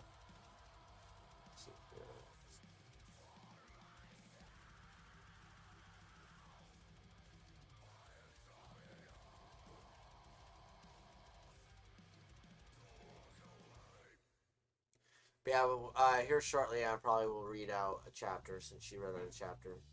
I'll probably read chapter 5 actually. Because I read. Right, if you're gonna skip from chapter 1 to chapter 5. Yeah. Rude. I guess I could read chapter 3 again, but that one's. You could read chapter 2. Dude, if you was freaking Dave just tried to rip apart the damn food bag, because I'm not opening it for you. Nah, Tim was saying that I should skip chapters. That way it causes them to actually buy the thing. My eyes look a little weird. It's because, like, for some reason my eyes woke up that way. Like, I was sitting there and I was on the couch and I'm, like, wondering why this eye is funnier than this one. And it turns out this one's all fucking bloodshot, but this one's, like, white. So I'm, like, wondering what the fuck happened. I hope I'm not getting pink eye. No. Your eyes get Look like at me. that after you wake up when you're super tired. That's just from sleeping, dude. Okay. And your eyes are always like that after you sleep. And, like, I was sitting there, my eyes felt weird, right? Because, like, I'm, like, waking up and I'm like this, and I'm just like, why? Like, I can feel the difference, and I'm just like, okay. That just means you I'm need to rub your eyes. texture oriented, so I'm like sitting there, I'm like, oh, I feel this. Something's Redness. going on with my eye right now, and then like I turned on camera mode on my phone, and then did the selfie view. Took off my glasses and I was looking, and I was like, why? One eye is fucking bloodshot as fuck, and then the other one's white as fuck. What the fuck's going on with me? But yeah, no, it's kind of weird. But I did not find the quote, by the way, that I was looking for, because they have like 1,000 of them, and apparently everyone's like documented Dude, the you other could turn off the ones. phone so now we can't see if anybody actually hops in other than you and I Amber. could see it on your phone, but that's more off of habit. Well, that's why I made the There we comment. go. I'm back. But yeah, so there's like 1,000 different quotes that are on there, and I was trying to look for a specific one because it's the one where I don't remember whether he's talking about Matthew McConaughey or he's talking about some other actor, but he's like, Okay. hey, Andrew, let's watch Matthew McConaughey try to jerk off with 3 different sluts and not think about AIDS. And then like he pulls out his little phone. The hormone monster has a phone for some reason. Pulls out a phone because Andrew's phone is on the Who dresser. doesn't have a But phone? he's holding nowadays? his phone and he's just like, God and Satan have He's their like- damn. hold on. He's like, hey, Andrew, let's watch Matthew McConaughey and Two Sluts and try not to think about AIDS. And he's like, okay. And he's like watching it. He's like, hey, Andrew, I'm thinking about AIDS. And it just was like, Wow. I totally fucked up the delivery anyway, but like that's what the quote was. And I was trying to find the exact wording so I could say it the right way, but oh well. If you want to watch it, it's on season 1 or season 2, so you can find it. Of which show? Big Mouth. Okay. I actually watched season 4 recently with Amber, just like a couple months back, and it's that the season 4, it goes into mental health, it goes into girls and periods, it goes into like everything. Like there's nothing they don't touch really on that show. The thing is, it doesn't stigmatize periods either. It doesn't what? Stigmatized period. Oh, it doesn't stigmatize periods. No, that what it does do is it like makes a joke about how like periods can be really intense and insane for a woman. And so there's a part where they're at camp and she's trying to find the right tampon for her V, and she's got like there's like girls that have like different ones, like one's bigger, one's smaller, one's medium sized, one's another one, and like each of them have I can't do this, Brand. I have to do that, Brand. one of them they're like I'm Ken, and she's like, okay, going down there, whoop, and then she's like, wait, nope, that doesn't feel right at all. He's like, I'm Ken, ah! And then she pulls him out, and each one says the same thing, like, hi, I'm Ken, and like shoves him right back in the side, and like each time they don't feel right, and so she's trying out different ones, and so she finally finds the one she likes, and he's like, I'm Ben, and he's like, you going in there? He's like, oh yeah, this feels real nice, real nice, and the vagina's like, hell yeah. Like it's like really insane. Oh wow! But like there's a part where they're she's having a dream, and in the dream, her vagina has overtaken the lake and become the lake. The blood that's flowing out of it has become the lake, and everyone is swimming in the lake, and they're being like washed over with the blood and stuff. And oh, goodness. And then the tampon is turned into like a mini boat, and people are trying to trying to climb on the boat and stuff. It was a pad, and it was kind of insanity. Oh, we're back. That's all you need to do. Yeah, all I was trying to do is fix it. But like basically, there was like there was a maxi pad, and it was like floating, like a big giant supersized maxi pad because it's a dream. And in the maxi pad, two of her fellow students were trying to take like one of those sticks, and it was like trying to row in the fucking lake, and it carries on that insanity that's in previous seasons. I've seen that as a meme somewhere. No, I know yeah. I've actually seen it. On the couch sitting there watching this, and I'm like, they really went out there. Let's just bust the wall. Yeah, I looked at Amber because a lot of times like I don't even comment on the insanity half the time anymore. It's Big Mouth, but like I look over at her and I'm like, is that how it actually is? And she's like, yeah, actually, it's kind of like that sometimes. And I'm like, weird. It's like, thank God I'm a dude. Weird. Yeah, no, I said, I'm like, I'm glad I'm a dude. And she's like, yeah, you better be. And I was like, yep, I'm glad I'm a dude and not a chick. That would be so annoying having to deal with all this shit. I was like, can you imagine, like, waking up and, like, fucking, you're just like, did someone just get murdered? And she's like, that's exactly what I think every time I wake up and have a period. It's either did someone get murdered or yeah, I'm not pregnant. Yeah, I'm not pregnant. It's a murder scene. Well, technically, her vagina did, like, if you have a period, it's because the vagina, the sperm did not get to the egg, and if you had sex recently and did get fertilized, then technically someone did that. Your uterus is punishing you for not giving it a baby. Yeah, it wants to sacrifice a baby. Our uteruses are whiny little toddlers. Yeah. No, it's just a needy bitch. Fuck me or leave I me set alone. all of this stuff up for you to give me a damn baby, and then you didn't give me a baby. But you don't get any of it. And hence the period, because it's tearing it out. No. I'm imagining that's an actual conversation that goes on in her I've head. seen comics online that are like pretty much expressing that. Okay. Kind of like the That's hormone. not where I was gonna go with what I was gonna say, but okay. That's because you're a dude. Well, no, I was gonna go somewhere completely different with it, with a couple of the memes I've seen and whatnot here recently. No, But see, I don't you, forgot what the hell it was it's, now. it's Hormone Monster, and there's like 4 different hormone monsters that are all talking inside your head, and they're just like, dude, I'm hung like moose. And then the other one's just like talking and shit, and they're all like going back and forth between, you know, what they actually want to do. What I want to do and what all the crazy people in my head want to do are usually the same thing, but What's that? we don't discuss that. 50 Shades of Tim? 50 Shades of Red. Calling back to a previous episode, 50 Shades of Tim. Shut up. But, well, no, I mean, because the shit that goes on in my head would scare a therapist. Scares most women and most men. Funny part is, most of the people I scare are usually people who are attracted to me or want to bang me until they see the crazy and then they're like, I'm out. Well, that's cool. Because I wasn't in. It's alright. Are you in No, you didn't. Stamp my boarding pass. I heard. Or no, passport. There you go. You gotta stamp the passport before I can travel to that land. I heard what she was gonna say before she even said it. You've heard me say it in the past before. He's like, I didn't get Are it. you in? I don't know. Did you move? Or what is it? Oh, I can't remember what TV show. Am I in? Shut up! You're hitting something. Bro, a fat chick being banged by a skinny. Well, it's funny because I remember we were talking about it was like It was off some years TV ago. She was talking about her ex-boyfriend's dick sizes, and one of them was like 3 inches, and I was like, going, wait, so when 3 inches tries to go into the vagina, if 6 inches are in 6.5, it's kind of like what fulfills it. Does 3 inches feel like it's barely in at the entrance? And she's like, yeah, that's exactly what it feels like. So a lot of times I go, am I in? And she's like, I don't know, I can't tell. Because it's too small. Nah.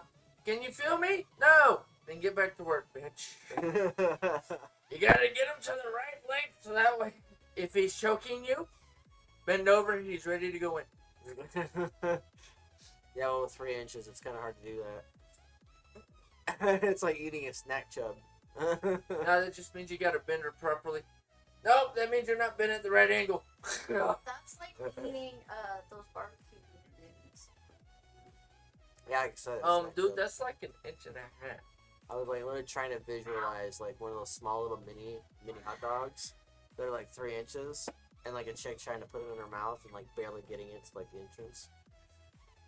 Well, if you don't know how to get it from 3 inches to 6 inches, you ain't doing something right, bitch.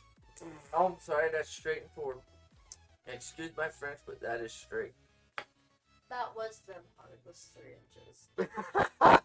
Then you were doing something right, or that nigger needs to get a fucking, He's not really a man, he's trans and doesn't know it yet, because he ain't got one big enough. Well, if your dick is big, then you can't really, you know, judge the guy. Dude, I'm just blessed with genetics. Well, see, I know Nephi is, because I was in his bedroom, and he walks No, into the no, shower, no, I don't want and no. I was not trying to look or anything, because he said don't look, so I just did this. But then he asked me to look, reach for something, so I had to do this, and in the corner of my eye, I saw, and I'm like, oh, fuck. There's a horse. But see, we have the genetics for that. It's the Potter genetics. Shut up! Are you scared? Just surprised. I just gotta say, it sucks to have peripheral vision sometimes, because when you look Quit off... smoking my motherfucker. You need juice. You bought some like freaking 2 weeks ago. Where'd you put it? In the bedroom. Ignore me. Well, wait. I'll keep him occupied with stupid shit. Take off my shirt, show my nipples, grab some weights, lift something. I don't Just know. having fun with your vape, okay? Motherfucker, finish it before I fucking get some bitch. Fuck off. What are you talking about? You pumped it like 8 times. Fuck you! She's at half. I started at full. I didn't do shit. I pumped like twice. That's a different argument. That's not what you said last. Should have ever. No, that's not what I said about you last time.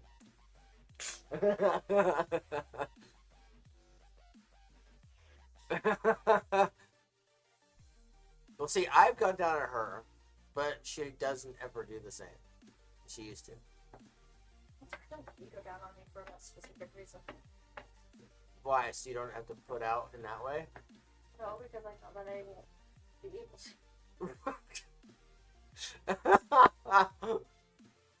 I'm honest. There we go. Well, we're just having couple counseling tonight. If there's any couples scrolling through Twitch, jump in. We People need already, some content. people already know that this is rated R, not PG-13. Rated R, motherfucker. We already in X. Well, I told We him. were I talking told about him that. fists. We were talking about Fisting. periods being and. You better got some good lube, motherfucker. She better be ready. See, we are rated X. We're not rated R.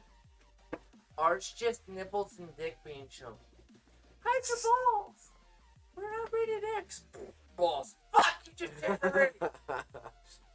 Kind of like Nicolas Cage narrating that Art of Swearing. Where he's like, it would be great if they could do Nick, but instead it's Dick.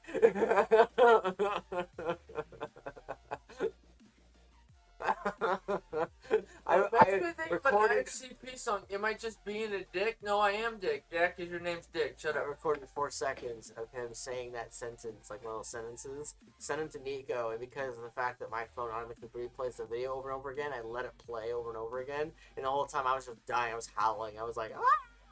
Because it was so funny. Well, that's like some of the videos I see on TikTok where it's not even what the person is saying or the person who's doing the video with the sound. It's just the sound. I'm just sitting there listening to the sound because I'm like, yeah, this shit's funny.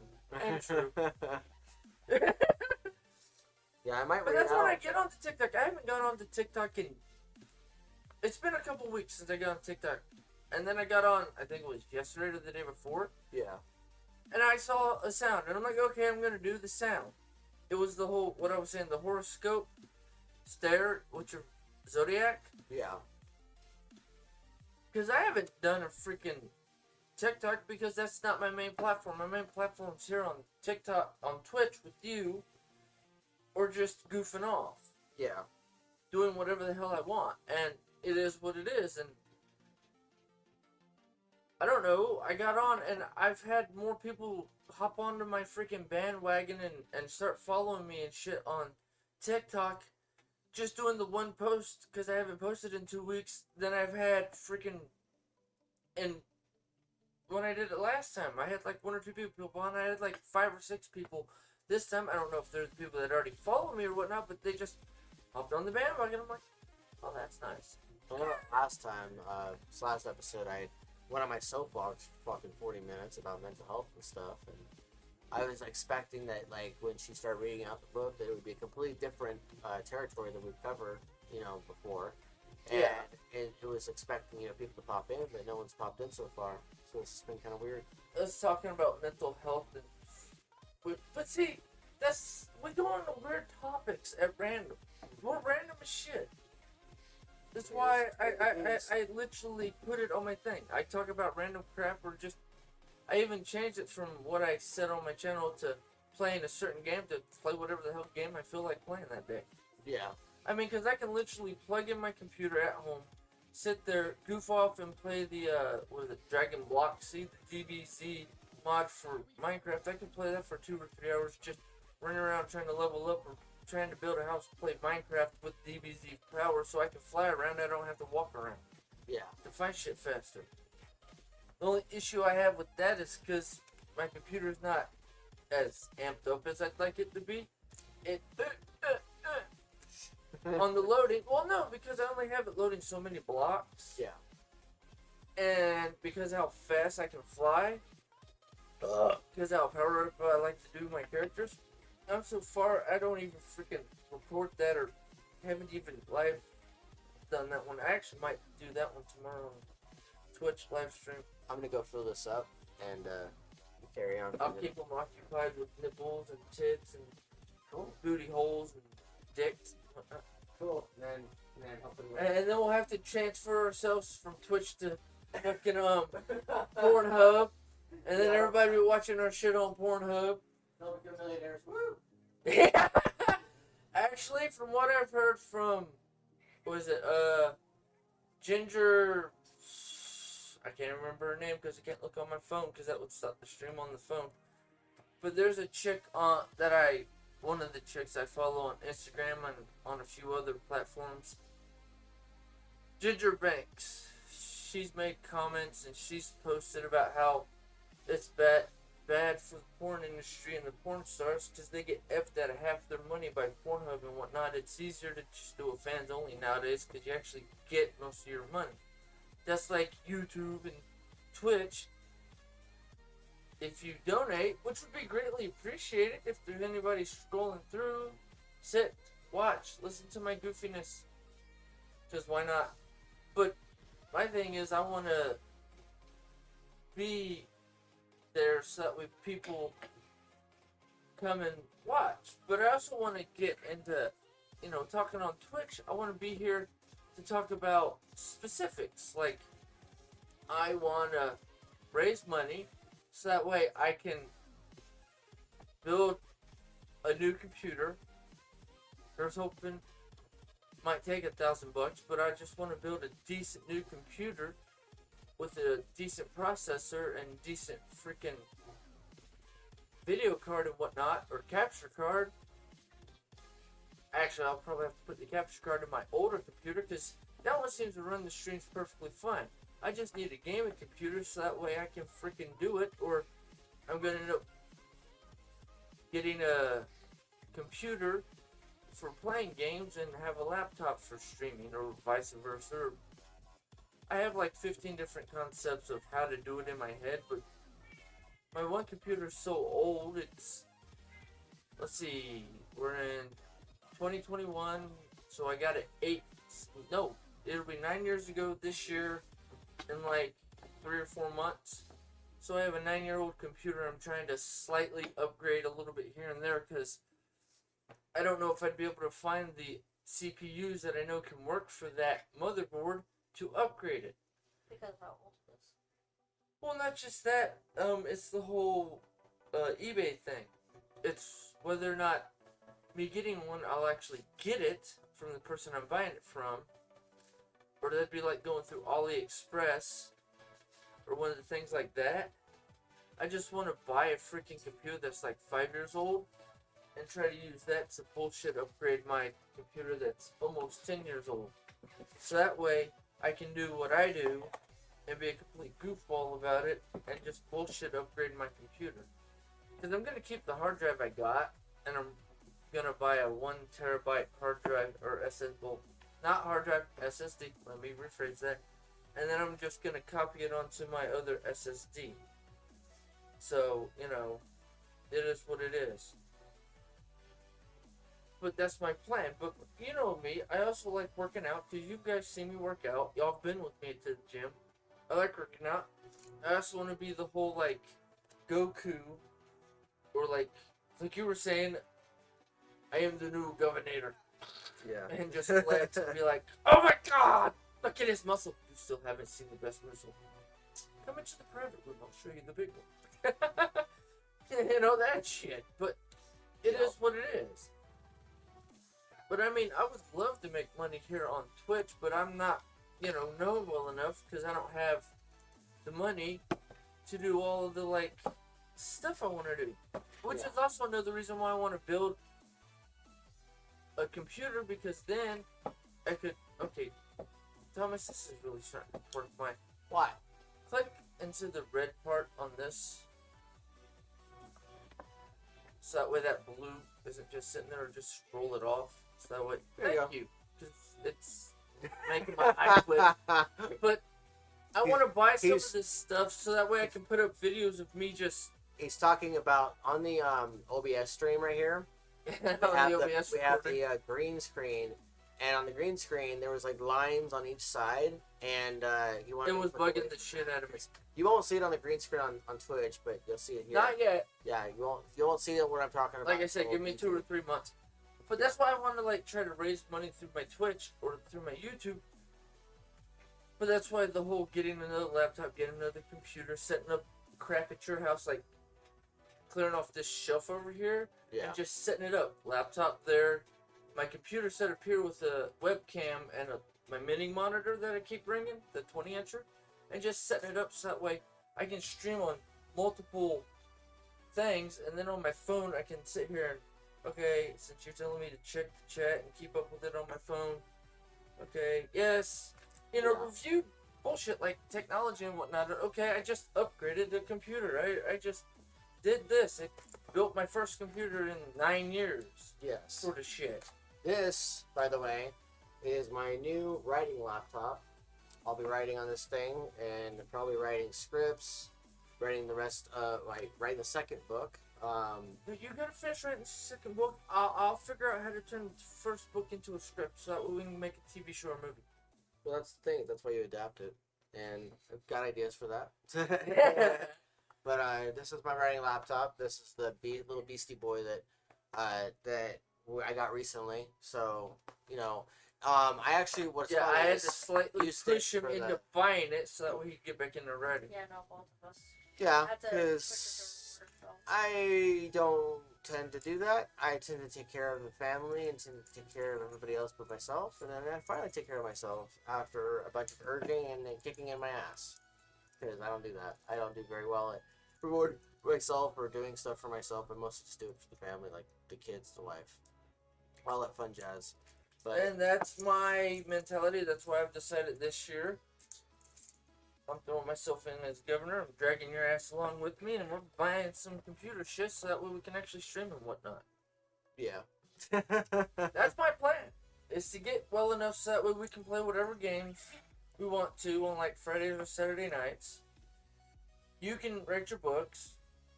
We can get in the office, maybe, seeing how many people we can drag with us. And that's that. Yeah. Because I want you to improve, because you're like, I don't get to write. Shut up. We'll fix that. But that's also my mentality. That's how I want to run this damn show. By getting you to where you need to be, getting me where I need to be, and getting us all there together. Me, Yes. you, and Amber. And my crazy wife. And like Nephi was saying, yeah, he always thinks, yeah, they're going to ask who's that crazy asshole behind them. Yeah, that crazy asshole's called Nephi. But it's not who's that crazy asshole behind them. It's who the hell they drag into office with them and give them a fucking job? Get this douchebag. Why? Because he knows how we run shit. Yes.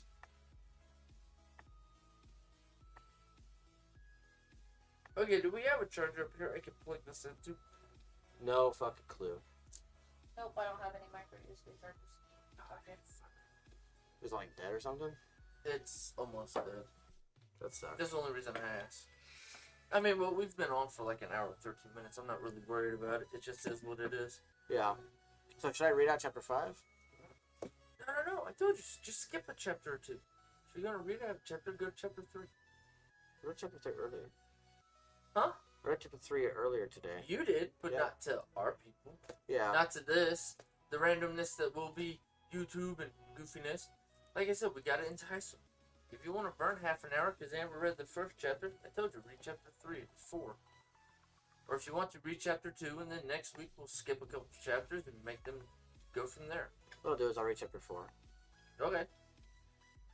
Chapter 4, Violus, and marks the spot. It's a couple of days later after the third chapter, which took place in Sam's point of view. If you want to read that, you want to know about that chapter, I might read that later, or you can Buy the book. I'm not asking, just buy the book. Jeremiah jumped on one of Kresh's family dragons, small enough for one person. Dad jumped on one of the darker furry direwolves. Dad had strapped one of his makeshift mechanical wings to the direwolf, allowing him to fly.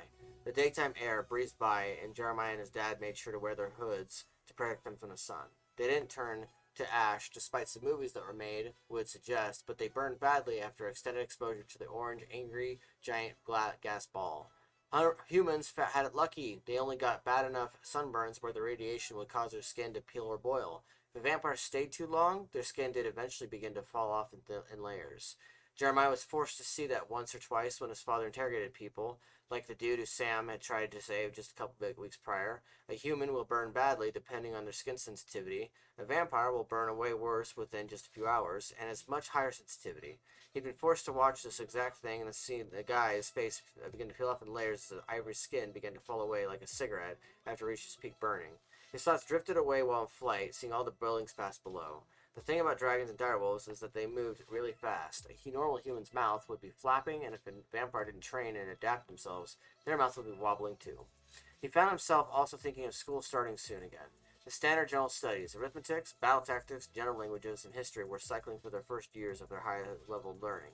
Every 12 weeks it cycled. It started in September, and there were 2 sets of midterms. Sometime in November, it would begin to phase into the next few subjects, and another mini-semester. Every so often, he got away with cutting class for the family business. Bearclaw cornered him about it a few times. It became a conversation that Orpheus, his father, fought back on, and Bearclaw eventually dropped it. Eventually, they found the giant castle for the Radicia family. Their family. His dad hadn't really said anything on the way there, and Jeremiah was fine with that. He was still learning how to tune his hearing while in flight. All you can usually hear is the wind anyway. They dropped down sharply, and minutes before landing, Jeremiah jumped off and landed hard on his feet. He tried to train himself on landing lately. Vampires have a natural grace, but he wanted to be better than that and faster. Both father and son walked up to their house, a more modest, wide-scale Old English house with a white fence surrounding the front and then continuing to the backyard. The grass stood up like blades of green and were freshly watered. Mom didn't believe in letting them get dry. She said it brought in bad spirits, and she really believed in those bad spirits. She used to be part of a major coven, and now mostly only associated with Jean, Varima's mother, Priscilla, Varima's aunt, and a few other women. The front door was locked, and the web of energy surrounding the place sensed Jeremiah's and Dad's presence. It allowed them in. The windows were shut, and the curtains pulled tight, shrouding the living room in darkness. Candles were lit around the room and the front hallway. It was a smaller castle than that of Precious and Leon's. Mom was in the kitchen area, which is through the front door of the end of the living room to the left. Jeremiah had heard pans clanking. Nothing was cooked. Jeremiah has a sharp nose and only smelled soap water. I hear boys are back. Morpheus, meatloaf is getting made soon. Priscilla will be over later. Mom shouted from the kitchen. She must have forgotten that they can hear her well. It's fine, Ayla. I'm going to the office for a bit. I've got more work to do with Operation Cafefe that needs to be done, Dad replied. He hung his cloak on the hook by the front door. Sounds lovely. I hope Peter has been taking it well. Mom's voice got overshadowed by the clanging sounds again. Ouch. Fuck. Jeremiah walked towards the kitchen and saw a wiry frame with bouncing black hair moving about fast. Mom didn't believe in working slowly with mundane household chores. He's doing great. I believe a breakthrough was made, Dad replied. His voice trailed as his footsteps were heard down the hallways. A door shut and clicked. Jeremiah tried hard not to cringe at the breakthrough. The truth was, the kid was beginning to fight it, and Jeremiah couldn't blame him. He hated the procedures and the tests. Peter was like crushing Dad's guinea pig. I'm not a fan of the test, nor the whole thing. Crush can stuff himself with the thing. Jeremiah bit out. I know it's hard to watch sometimes, honey. It's needed, though. Your dad and Crush are only trying to help his family, and soon, bigger things will be done. Greatness can't be achieved if you're not willing to push boundaries and try. Failure happens when you don't try and step on some toes. Mom turned and Jeremiah saw her wet shirt and her black sweats. The water apparently didn't hit the dishes. She took a shower in it. The kid has done enough, and he's going insane, Jeremiah countered. I know. Mom nodded her head and then continued with the dishes, turning her back on Jeremiah. Dad's footsteps were heard back in the hall. I'm going upstairs for a bit. Let me know when the food is done, Dad yelled towards the kitchen. At least that was Jeremiah's assumption. Okay, sweetie, Mom yelled back. Destin came in from the back door of the kitchen, which leads to a wide backyard. Jeremiah would sometimes sneak smoking back there. He would down half a pack of cigarettes in a couple of days. Brian kept telling him that he needed to just go for the weed plant, but Jeremiah hadn't bothered. Something about holding a stick of nicotine in his mouth felt better. I'm gonna go outside. I need some air, Jeremiah said softly. No cigarettes, Jeremiah. I keep telling you that, and then I find butts out there, Mom said, her tone low. She glared at him. Jeremiah shrugged, unsure what to say to that. The slide door opened, and Jeremiah felt his pockets, finding the pack there. Always the rebel. He closed the door and then walked down to the steps of concrete, the wide yard stretching wide, plants spread in pots along the sides, and the old swing set in the far right. He used to swing on it while smoking and then once almost choked on the stick. That's why you don't put your dick in your mouth when swinging, bud, Ryan had told him. He just smirked and shrugged and kept swinging. It helped him focus his thoughts. The sky had darkened to a deep blue from the light blue it was earlier. No clouds in the sky. That just meant Jeremiah had to keep this short. Vampires don't fare well in sunlight. It's not that he would burn fast, well, she hated the sunburns. better resistance to sunburns than his pure vampires did for some reason. Other vampires would get very bad sunburns after an hour in the heat. His teachers explained that vampires, part of the trade-off of the evolution of species experience from being evolved from humans, is that they have much higher sun sensitivity. They have to consume blood as part of their diet, which also gives them special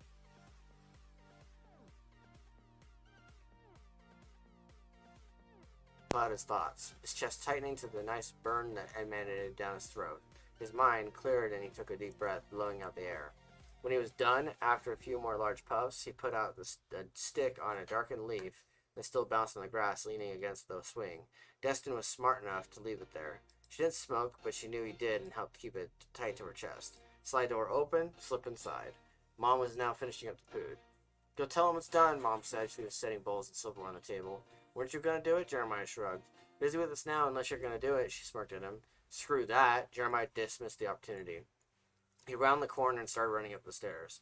He used to trip on the third stair and around the side stairwell, but by now he just slipped up the stairs without letting one of his socks get caught. Down the hall, the light was on and the door on the right was open.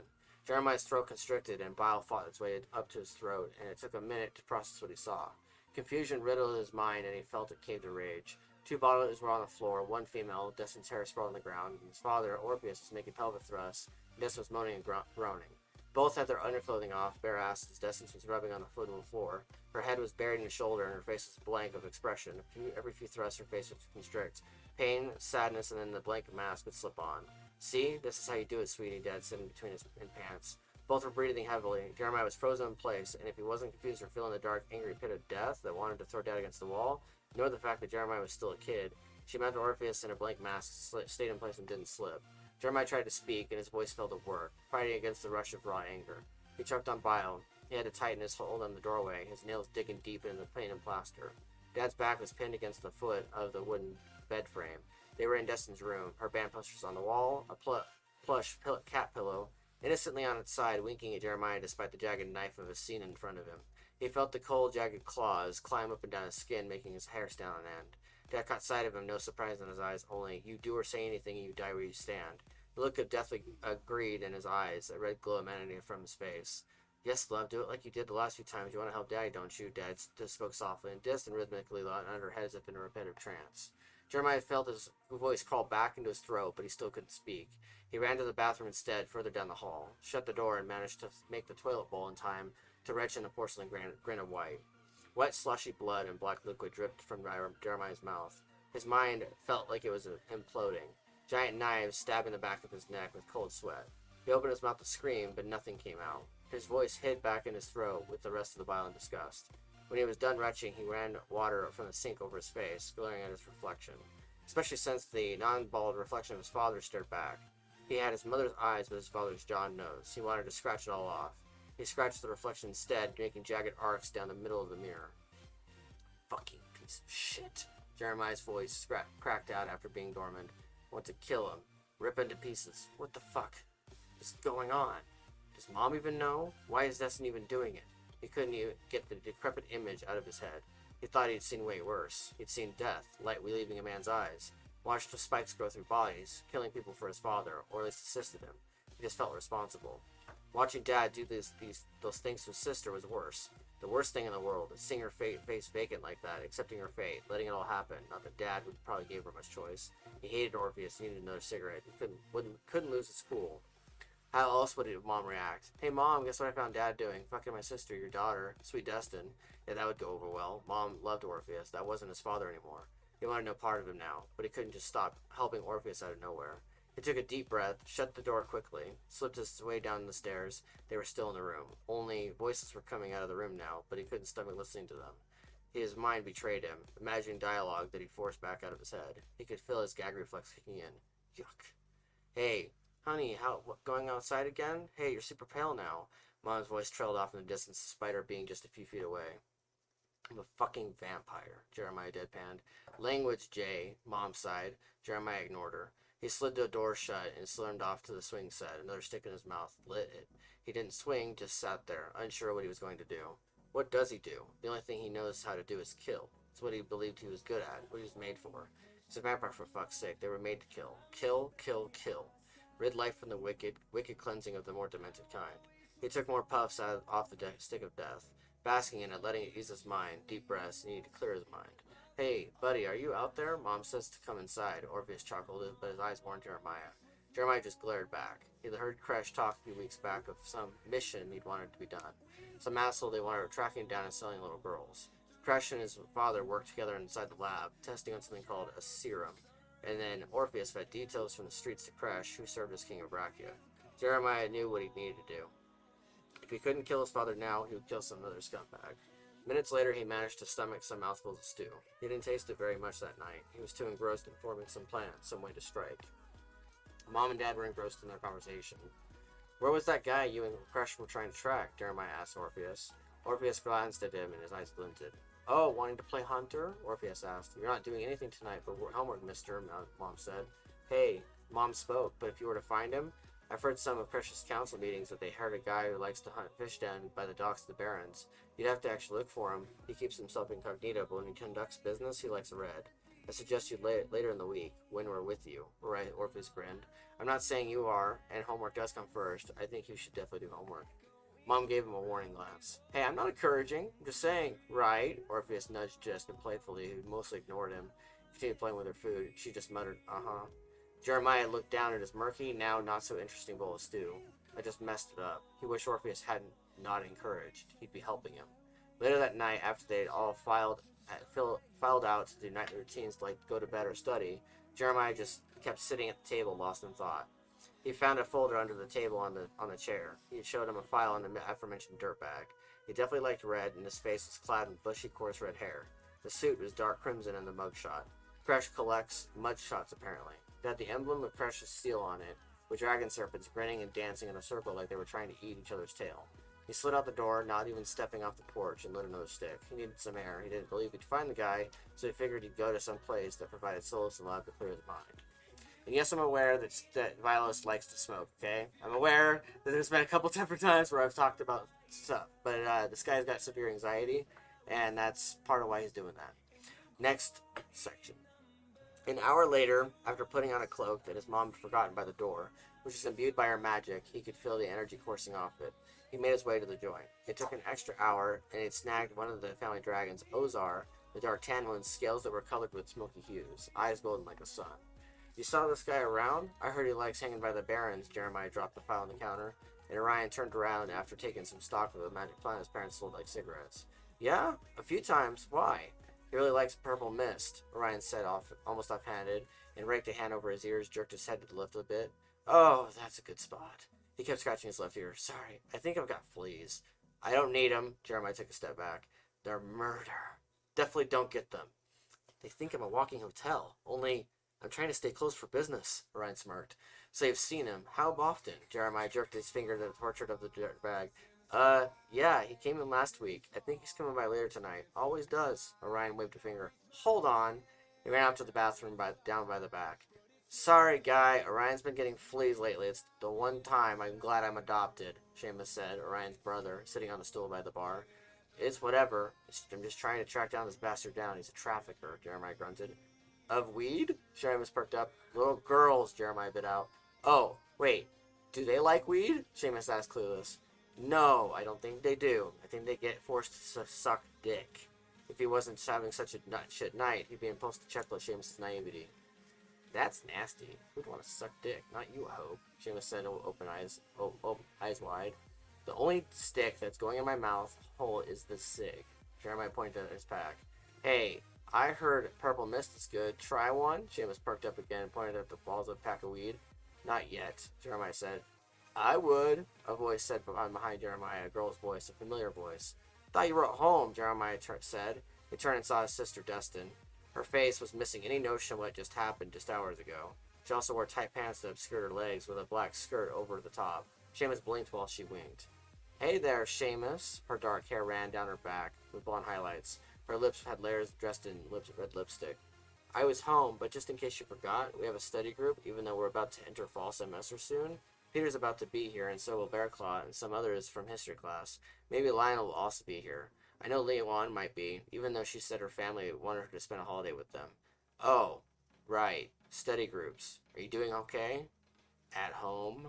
Jeremiah felt his voice slip as he struggled to keep his brain on track, the image of her face carrying that vacant robotic expression.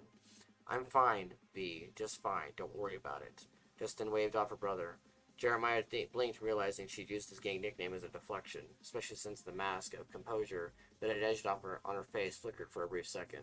You should, Jameis grinned. Hold on. He got up and walked out the front door. Hey, you holding? Guy sat outside, beanie on, blonde hair sticking out of his head.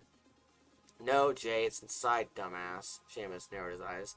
I'm holding everything but your dick. Jay laughed at his own joke. Stop hanging around outside unless you want to come in and grab something, Seamus barked back.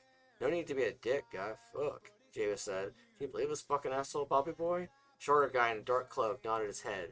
He had a hat on it backward. Bob stuck a stick in his mouth and started puffing. He was leaning against the wall, almost out of view, Jay's head in the way. Anyways, when do you guys think he's going to show up? Jeremiah pressed to Ryan, who'd just come back. I don't know. A few hours, maybe? Ryan shrugged. He eyed Jay and Bob cautiously, but did the sup motion to Bob. Bob did a gesture towards Ryan like, can you believe this jerk? Ryan nodded his head and rolled his eyes. Dude, are you going to jerk each other off? Jay had finally stepped inside the store with Bob. What the fuck? They're kids, man. Bob looked disgusted. I second that notion. Enough with that shit in my mom's store, man, Ryan bristled. Normally, I don't care, but my class of study group is going to show up by any moment now. Can you give it a rest, man? Just asking, man. Bob and I have just been scouting around to get some eats. Shit. Oh, brownies! Jay the idiot ran to the back of the left aisle and started scouring snacks off the shelf. Bob shrugged and followed Jay. You guys are paying for that. I'm tired of you guys just taking shit, Ryan growled. Just put it on my tab, man, Jay said. We don't have tabs, Ryan grunted. Fucking make one, short stack. Jesus. Jay was flipping different cheap pastry treats off the shelf, making a grand mess. He stuffed a couple in his mouth after ripping off wrappers. Fucking zing! Just let him take a snack. We do, Seamus said dismissively. He puffed a cloud out of his mouth. We're not supposed to be smoking it, Ryan said. He took the stick out of Seamus's hand. Seamus smacked his hand away. We own the place. Doesn't really matter. I sell more of it than you do, Seamus shrugged. Shut the hell up. No, you don't. Ryan threw a biscuit at Seamus. I need to speak to your manager, sir, Seamus yelled. I am your manager, you Karen, Ryan retorted. Hell yeah, food fight! Jay started throwing fruit snacks and brownies. Bob got all wide-eyed, wiggled his fingers in the air as he dove for the ding-dongs and Twinkies. All four of them began tossing food at each other. They're at it again, eh? Peter asked. He walked to Destin, who gave him a once-over. Yep, playing with their food, like normal. How are you doing, Pete? Destin played with her hair. I'm alive. I'm still feeling burns here and there despite my divinity kicking in and helping me heal. Steady group, right? My uncle's ruthless with his tests and needed some air, Peter replied. He glanced at Jeremiah, who knew what he was talking about. Peter was a subject. In some ways, it was a curse disguised as a blessing when Crash used the serum to save the kid's life. Now Crash was obsessed with learning the serum's every function. I asked, how are you doing, not what are you doing? But naturally, you give me a loaded answer, Destin sucked on her sucker, her lips accenting the sucker as she lowered her lashes. Right, Jeremiah muttered. When's Bearclaw showing up? I haven't seen him yet. Normally he's already here, Peter said. Destin unwrapped the chocolate bar. Werewolf stuff, probably. I came to get some chocolate in case he never showed up. Dad had some games he wanted to play, and I got overwhelmed. I tell her about it later. For now, chocolate. Destin bit into the candy, and a shadow passed over her face. Her eyes flashed, and her lips pursed as she bit more. Chocolate's good, Peter raised a concerned eyebrow but shrugged.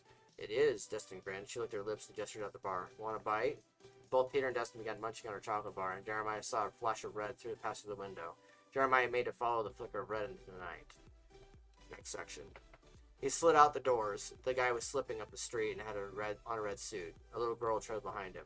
Jeremiah was spotted, and the guy turned on his heel to wheel the corner. He heard a small stampede from behind him and knew that Peter and Destin had followed him out because, of course, they did. Jeremiah followed down the alley. He sped into a sprint and tackled the guy, knocking him on his face. A splash of water, which soaked Jeremiah's knees. Gotcha, you little shit. Now spit. I know what you're up to. I'm here to finish you off. Jeremiah stowed away a silver blade, which would disable any magic the guy may have had at his disposal. The guy's eyes flashed a smoky gray. You think you got me, kid. Cute. Humans don't get caught. Asphat grunted back, chuckling. He fought Jeremiah off, but then Jeremiah cuffed him at the ankles with his vampire claws, and Asphat demon cried out. My legs! The thing about vampires, when you get caught at just the right ankle, you're going to be stuck limping for days, and Jeremiah struck hard. The girl had skirted along the wall on the other side of the building. Why is she here? Jeremiah asked, probing for answers. That's why we're all here, kid. Thanks for helping find the guy. Never thought it would be this so soon. Dad's smooth booming voice said from behind Jeremiah and the demon. Just a helper of mine. I help distribute weed to the needy, Demon said, smirking. Wait, Dad? Jeremiah cried out. Things were happening too fast tonight, not timing. Yes, son. I brought one of the Legion with me to help me lure him in, but apparently you have brought him down for me. Jeremiah's head began to spin, but he couldn't feel now. He turned his attention to the man in red. Here you traffic girls like her. Jeremiah wasn't looking at him for confirmation. He looked at the girl. She had blazing anger in her eyes, and her hands instinctively went for her thighs to protect them. He turned the demon guy over, who kicked at Jeremiah to get back up, missed, one leg hitting his shin, and he grunted. It only enraged him more, and he wanted blood. The image of Orpheus riding Destin and then switching positions, her blank mask filtered through his mind. His teeth grit, and his nostrils flared. He stabbed the guy in the arm, aiming for the chest. The demon cried out. Oh, kiddo, nice shot. Yes, he traffics girls just like her, Dad cheered Jeremiah on. Finish him. Okay, you got me, Happy. I'm one of your clients, Orpheus. Stop, Jeremiah, right now. I'm bloody innocent. I was helping my brother. The name sent rage through Jeremiah's gut. I'm not Jeremiah. Jeremiah went to stab him again, this time catching his gut, and the demon guy choked to blood. Then who are you? You're the son of Orpheus, a gang lord, leader of the Legion of Monsters, and you're trying to kill one of his top men. Marlock, remember that. Marlock scratched Jeremiah across the face to fight him off and pushed him back off. Blood dripped out of Marlock's mouth. He coughed. I'm not Jeremiah! Jeremiah blindly stabbed him at him again, this time catching his throat. Blood sprayed out. A right hook randomly caught Jeremiah in the face, and he saw stars. Shook his head, and this time caught the guy right in the heart and the chest. Silver blade gleaming hungrily. I'm not Jeremiah. I'm not Jeremiah. I'm not Jeremiah! Jeremiah kept grunting, every word rising in pitch. Then, who are you? The Marlock spat out blood, the color beginning to drain from his 10 features. He heard his dad chuckling in the background, and slowly became aware of figures that had gathered in a circle around them. He heard his second sister struggling. Peter thundering Destin's name. My name is Violus. Violus? Violus? Motherfucking Violus. Jeremiah stabbed again, multiple times, squishing sounds every time the blade stabbed deep into the flesh. Blood squirted and began to soak Marlock's clothes, splashing Jeremiah's face. Marlock gave out the last heaving breath, eyes vacant. Well done, boy. Well done. Orpheus's dad chuckled. Do we keep your daughter bound? One of the figures asked. No, Priscilla, we don't. Surprised the boy didn't kill you. Orpheus waved the figure off. Dad, what is going on here? Destin asked. A puddle of crimson blood shined in the moonlight that cast its shadow over the alleyway. The contorted features of his father were swimming in Jeremiah's rage, crested now in the glow of what Jeremiah knew would become Violus. Val stared back at his reflection, and a hungry gleam in his eyes. The girl who had tried to fade in the building wall had now long gone. Family business matters, my dear darling. Don't worry about it, Dad replied to his sister. Violus looked up, looked at the figures standing around, no longer lost in his rage. 3 figures stood on either side of Dad, who stood imperiously at the center. Violus recognized one of his faces. Peter stood opposite one of them, his hand held in a defensive stance, and 2 bodies were on the ground, smoke drifting above the pile of roads. One of them was Varen's aunt, Priscilla. Wait, Peter? Peter Violus asked the kid. They're not dead. I hit both the smaller zaps than I thought I would. I was just protecting Destin, Peter replied. He was just staring at Orpheus. Violus' father and Peter gave each other his steely glances. My hero, Destin blew a kiss towards Peter and smirked. Holy shit, what happened here? Orion walked up from behind Violus. His breath caught in his chest, realizing that Orion was walking up to a murder scene. I caught the bastard, crushingly happy. Violus gritted his teeth. He felt tears trail down his cheeks, unaware of what he's just done. The rage seeping back to his stomach, leaving him feeling feverish. He'd just taken a life of his own accord, not even a trial. He couldn't stop himself. He was a killer, a full-blown killer. He'd embraced the very monstrosity he sought to attain, and nothing was better. It was even greater. The shadow of what he would soon fade. Was it all worth it? He hoped so. We are Mordred. The figures all began to chant. It was a weird sight. All 6 figures began walking with hands together, palms facing each other, and chanting over and over again. We are Mordred. The Legion will rise. Mordred is one, and all we are Mordred. Dad's eyes began glowing a bright, fiery red, like fire had entered his eye sockets. Yes, my Legion. Speak to me. He gestured out his hands like some messiah expecting to be worshipped by his flock. They all raised their hands, and Violus could see beyond the hoods a diamond of bright white in color on all of their foreheads. We are Mordred. They began to chant again. And the body of Marlock rose in the air, as if suspended by strings, and then it caught fire. The body burned, skin and cloth turning dark and charcoal. Vacant eyes began being singed out of existence. We are all Margaret, Dad declared, and the followers then disappeared with an audible pop as if they were popcorn zipping back out of existence. Come home soon, my children. Dad gestured to Violet and Destin, a glimmer of hunger in his eyes. His clothes began to twirl, and his body zipped up into a spiral of dark colors before he too was gone. Destin licked a sucker that was in her mouth and made smacking sounds with her mouth. Was that strange to anyone else but me? Destin asked. No, it was very strange. Since when did Dad start chanting about a murderant? Violet asked. This is the first time I saw a bunch of rogue freaks. However, weeks ago, when Dad first started trying to play his games, hurtful games, he mentioned something about learning new magic from a murderant person, Destin replied. She shuddered, and her hand twirled a dark strand of hair. I've never heard of a murderant, not even from Crash. I'll ask Lionel about it, Peter remarked. Let's clean this up. Ryan gestured to the puddle of blood. Only burnt charcoal remained. Violet only nodded his head, jerking motions. Both boys grabbed the remains and put it in a dumpster at the end of the block. It wasn't too hard for Violet given his vampirism. He has a great deal of strength compared to the average human. I brought my lighter. We can give the guy a pseudo-funeral, Orion shrugged. Violet nodded, and Orion flicked out the metal square. A burst of small flames from the hole in the top when he ignited it. What happened here? Sorry that I'm late, but I saw Orion carrying a lighter and gasoline.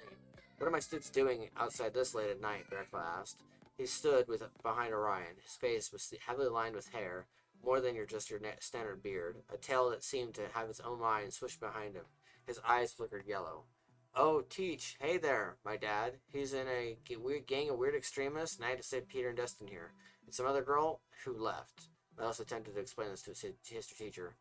Extremists? Orion, you missed a meeting with the Howling Council. And why does it look like you are burning a body? Barleyclaw asked. First, I have a job. That's why I didn't show up. I told you before that my mom owns a convenience store. My dog didn't just eat my homework. I mean, I guess I'd beat the dog, but that isn't the point. Second, I just showed up because I heard a commotion, but Jeremiah doesn't just say things. Ryan tried to help Alice.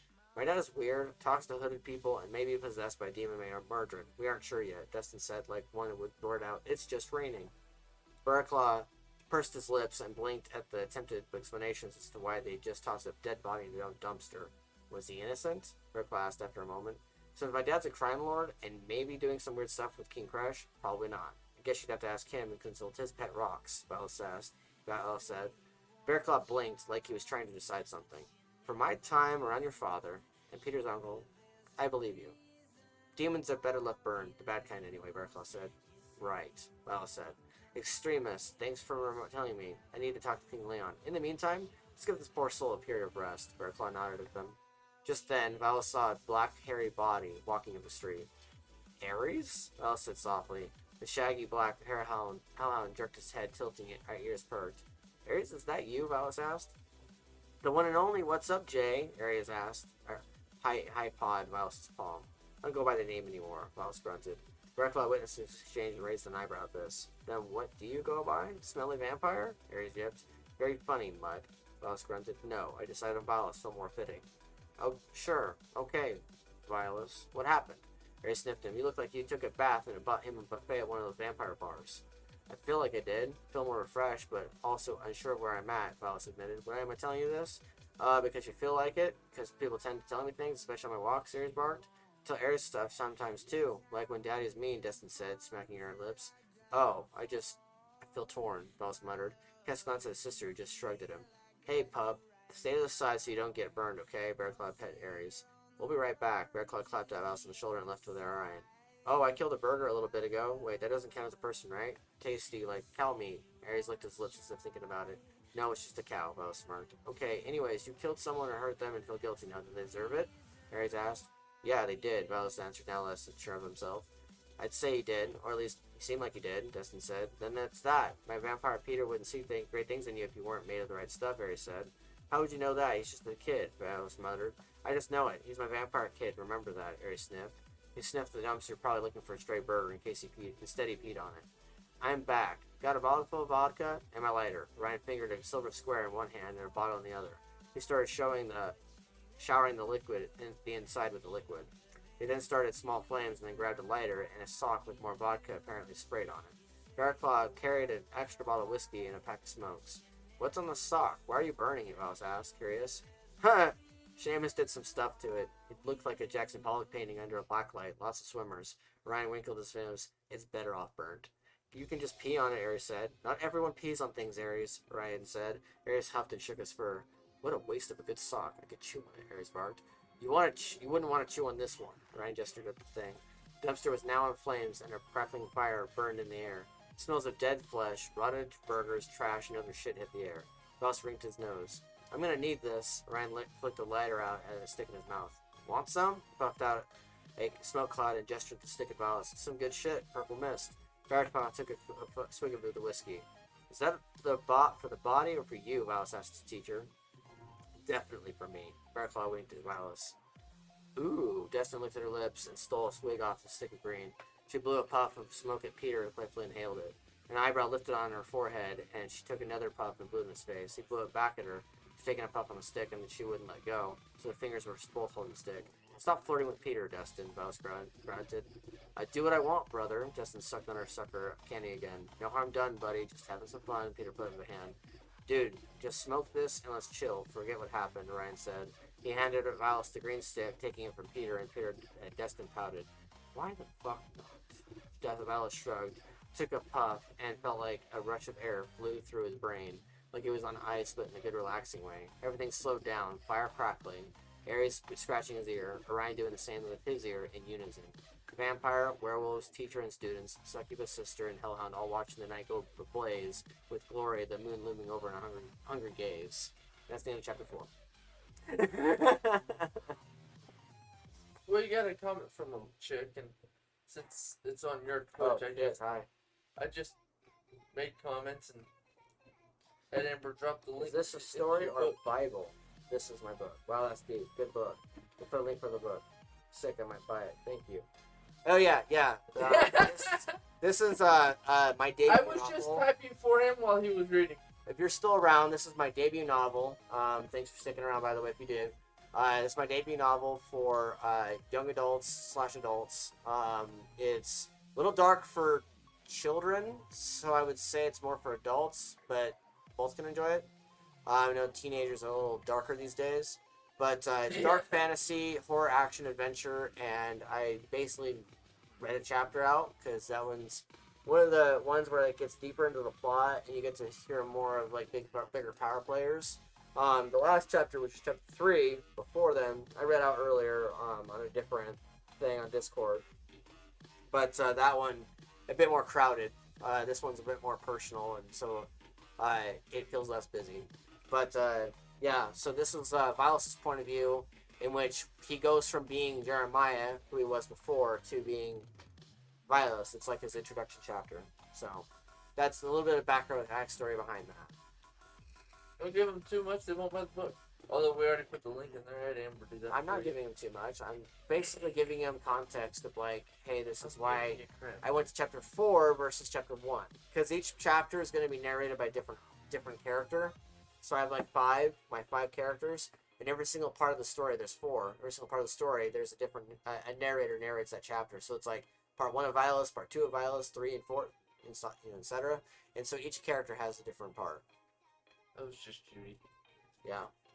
But yeah, that was me reading out chapter 5 or 4. Chapter 4, Vilas's point of view. My wife read out chapter 1 earlier today, so that was pretty cool. Or earlier on the stream. Which will be on the recording. So what'd you think, Tim? You sitting there listening to me read it out? I like the way you read it. Yeah. I put Jay and Bob in there. I don't know if you can tell. Oh no, It isn't Jay and Silent Bob, but it's Jay and Bob. Yeah.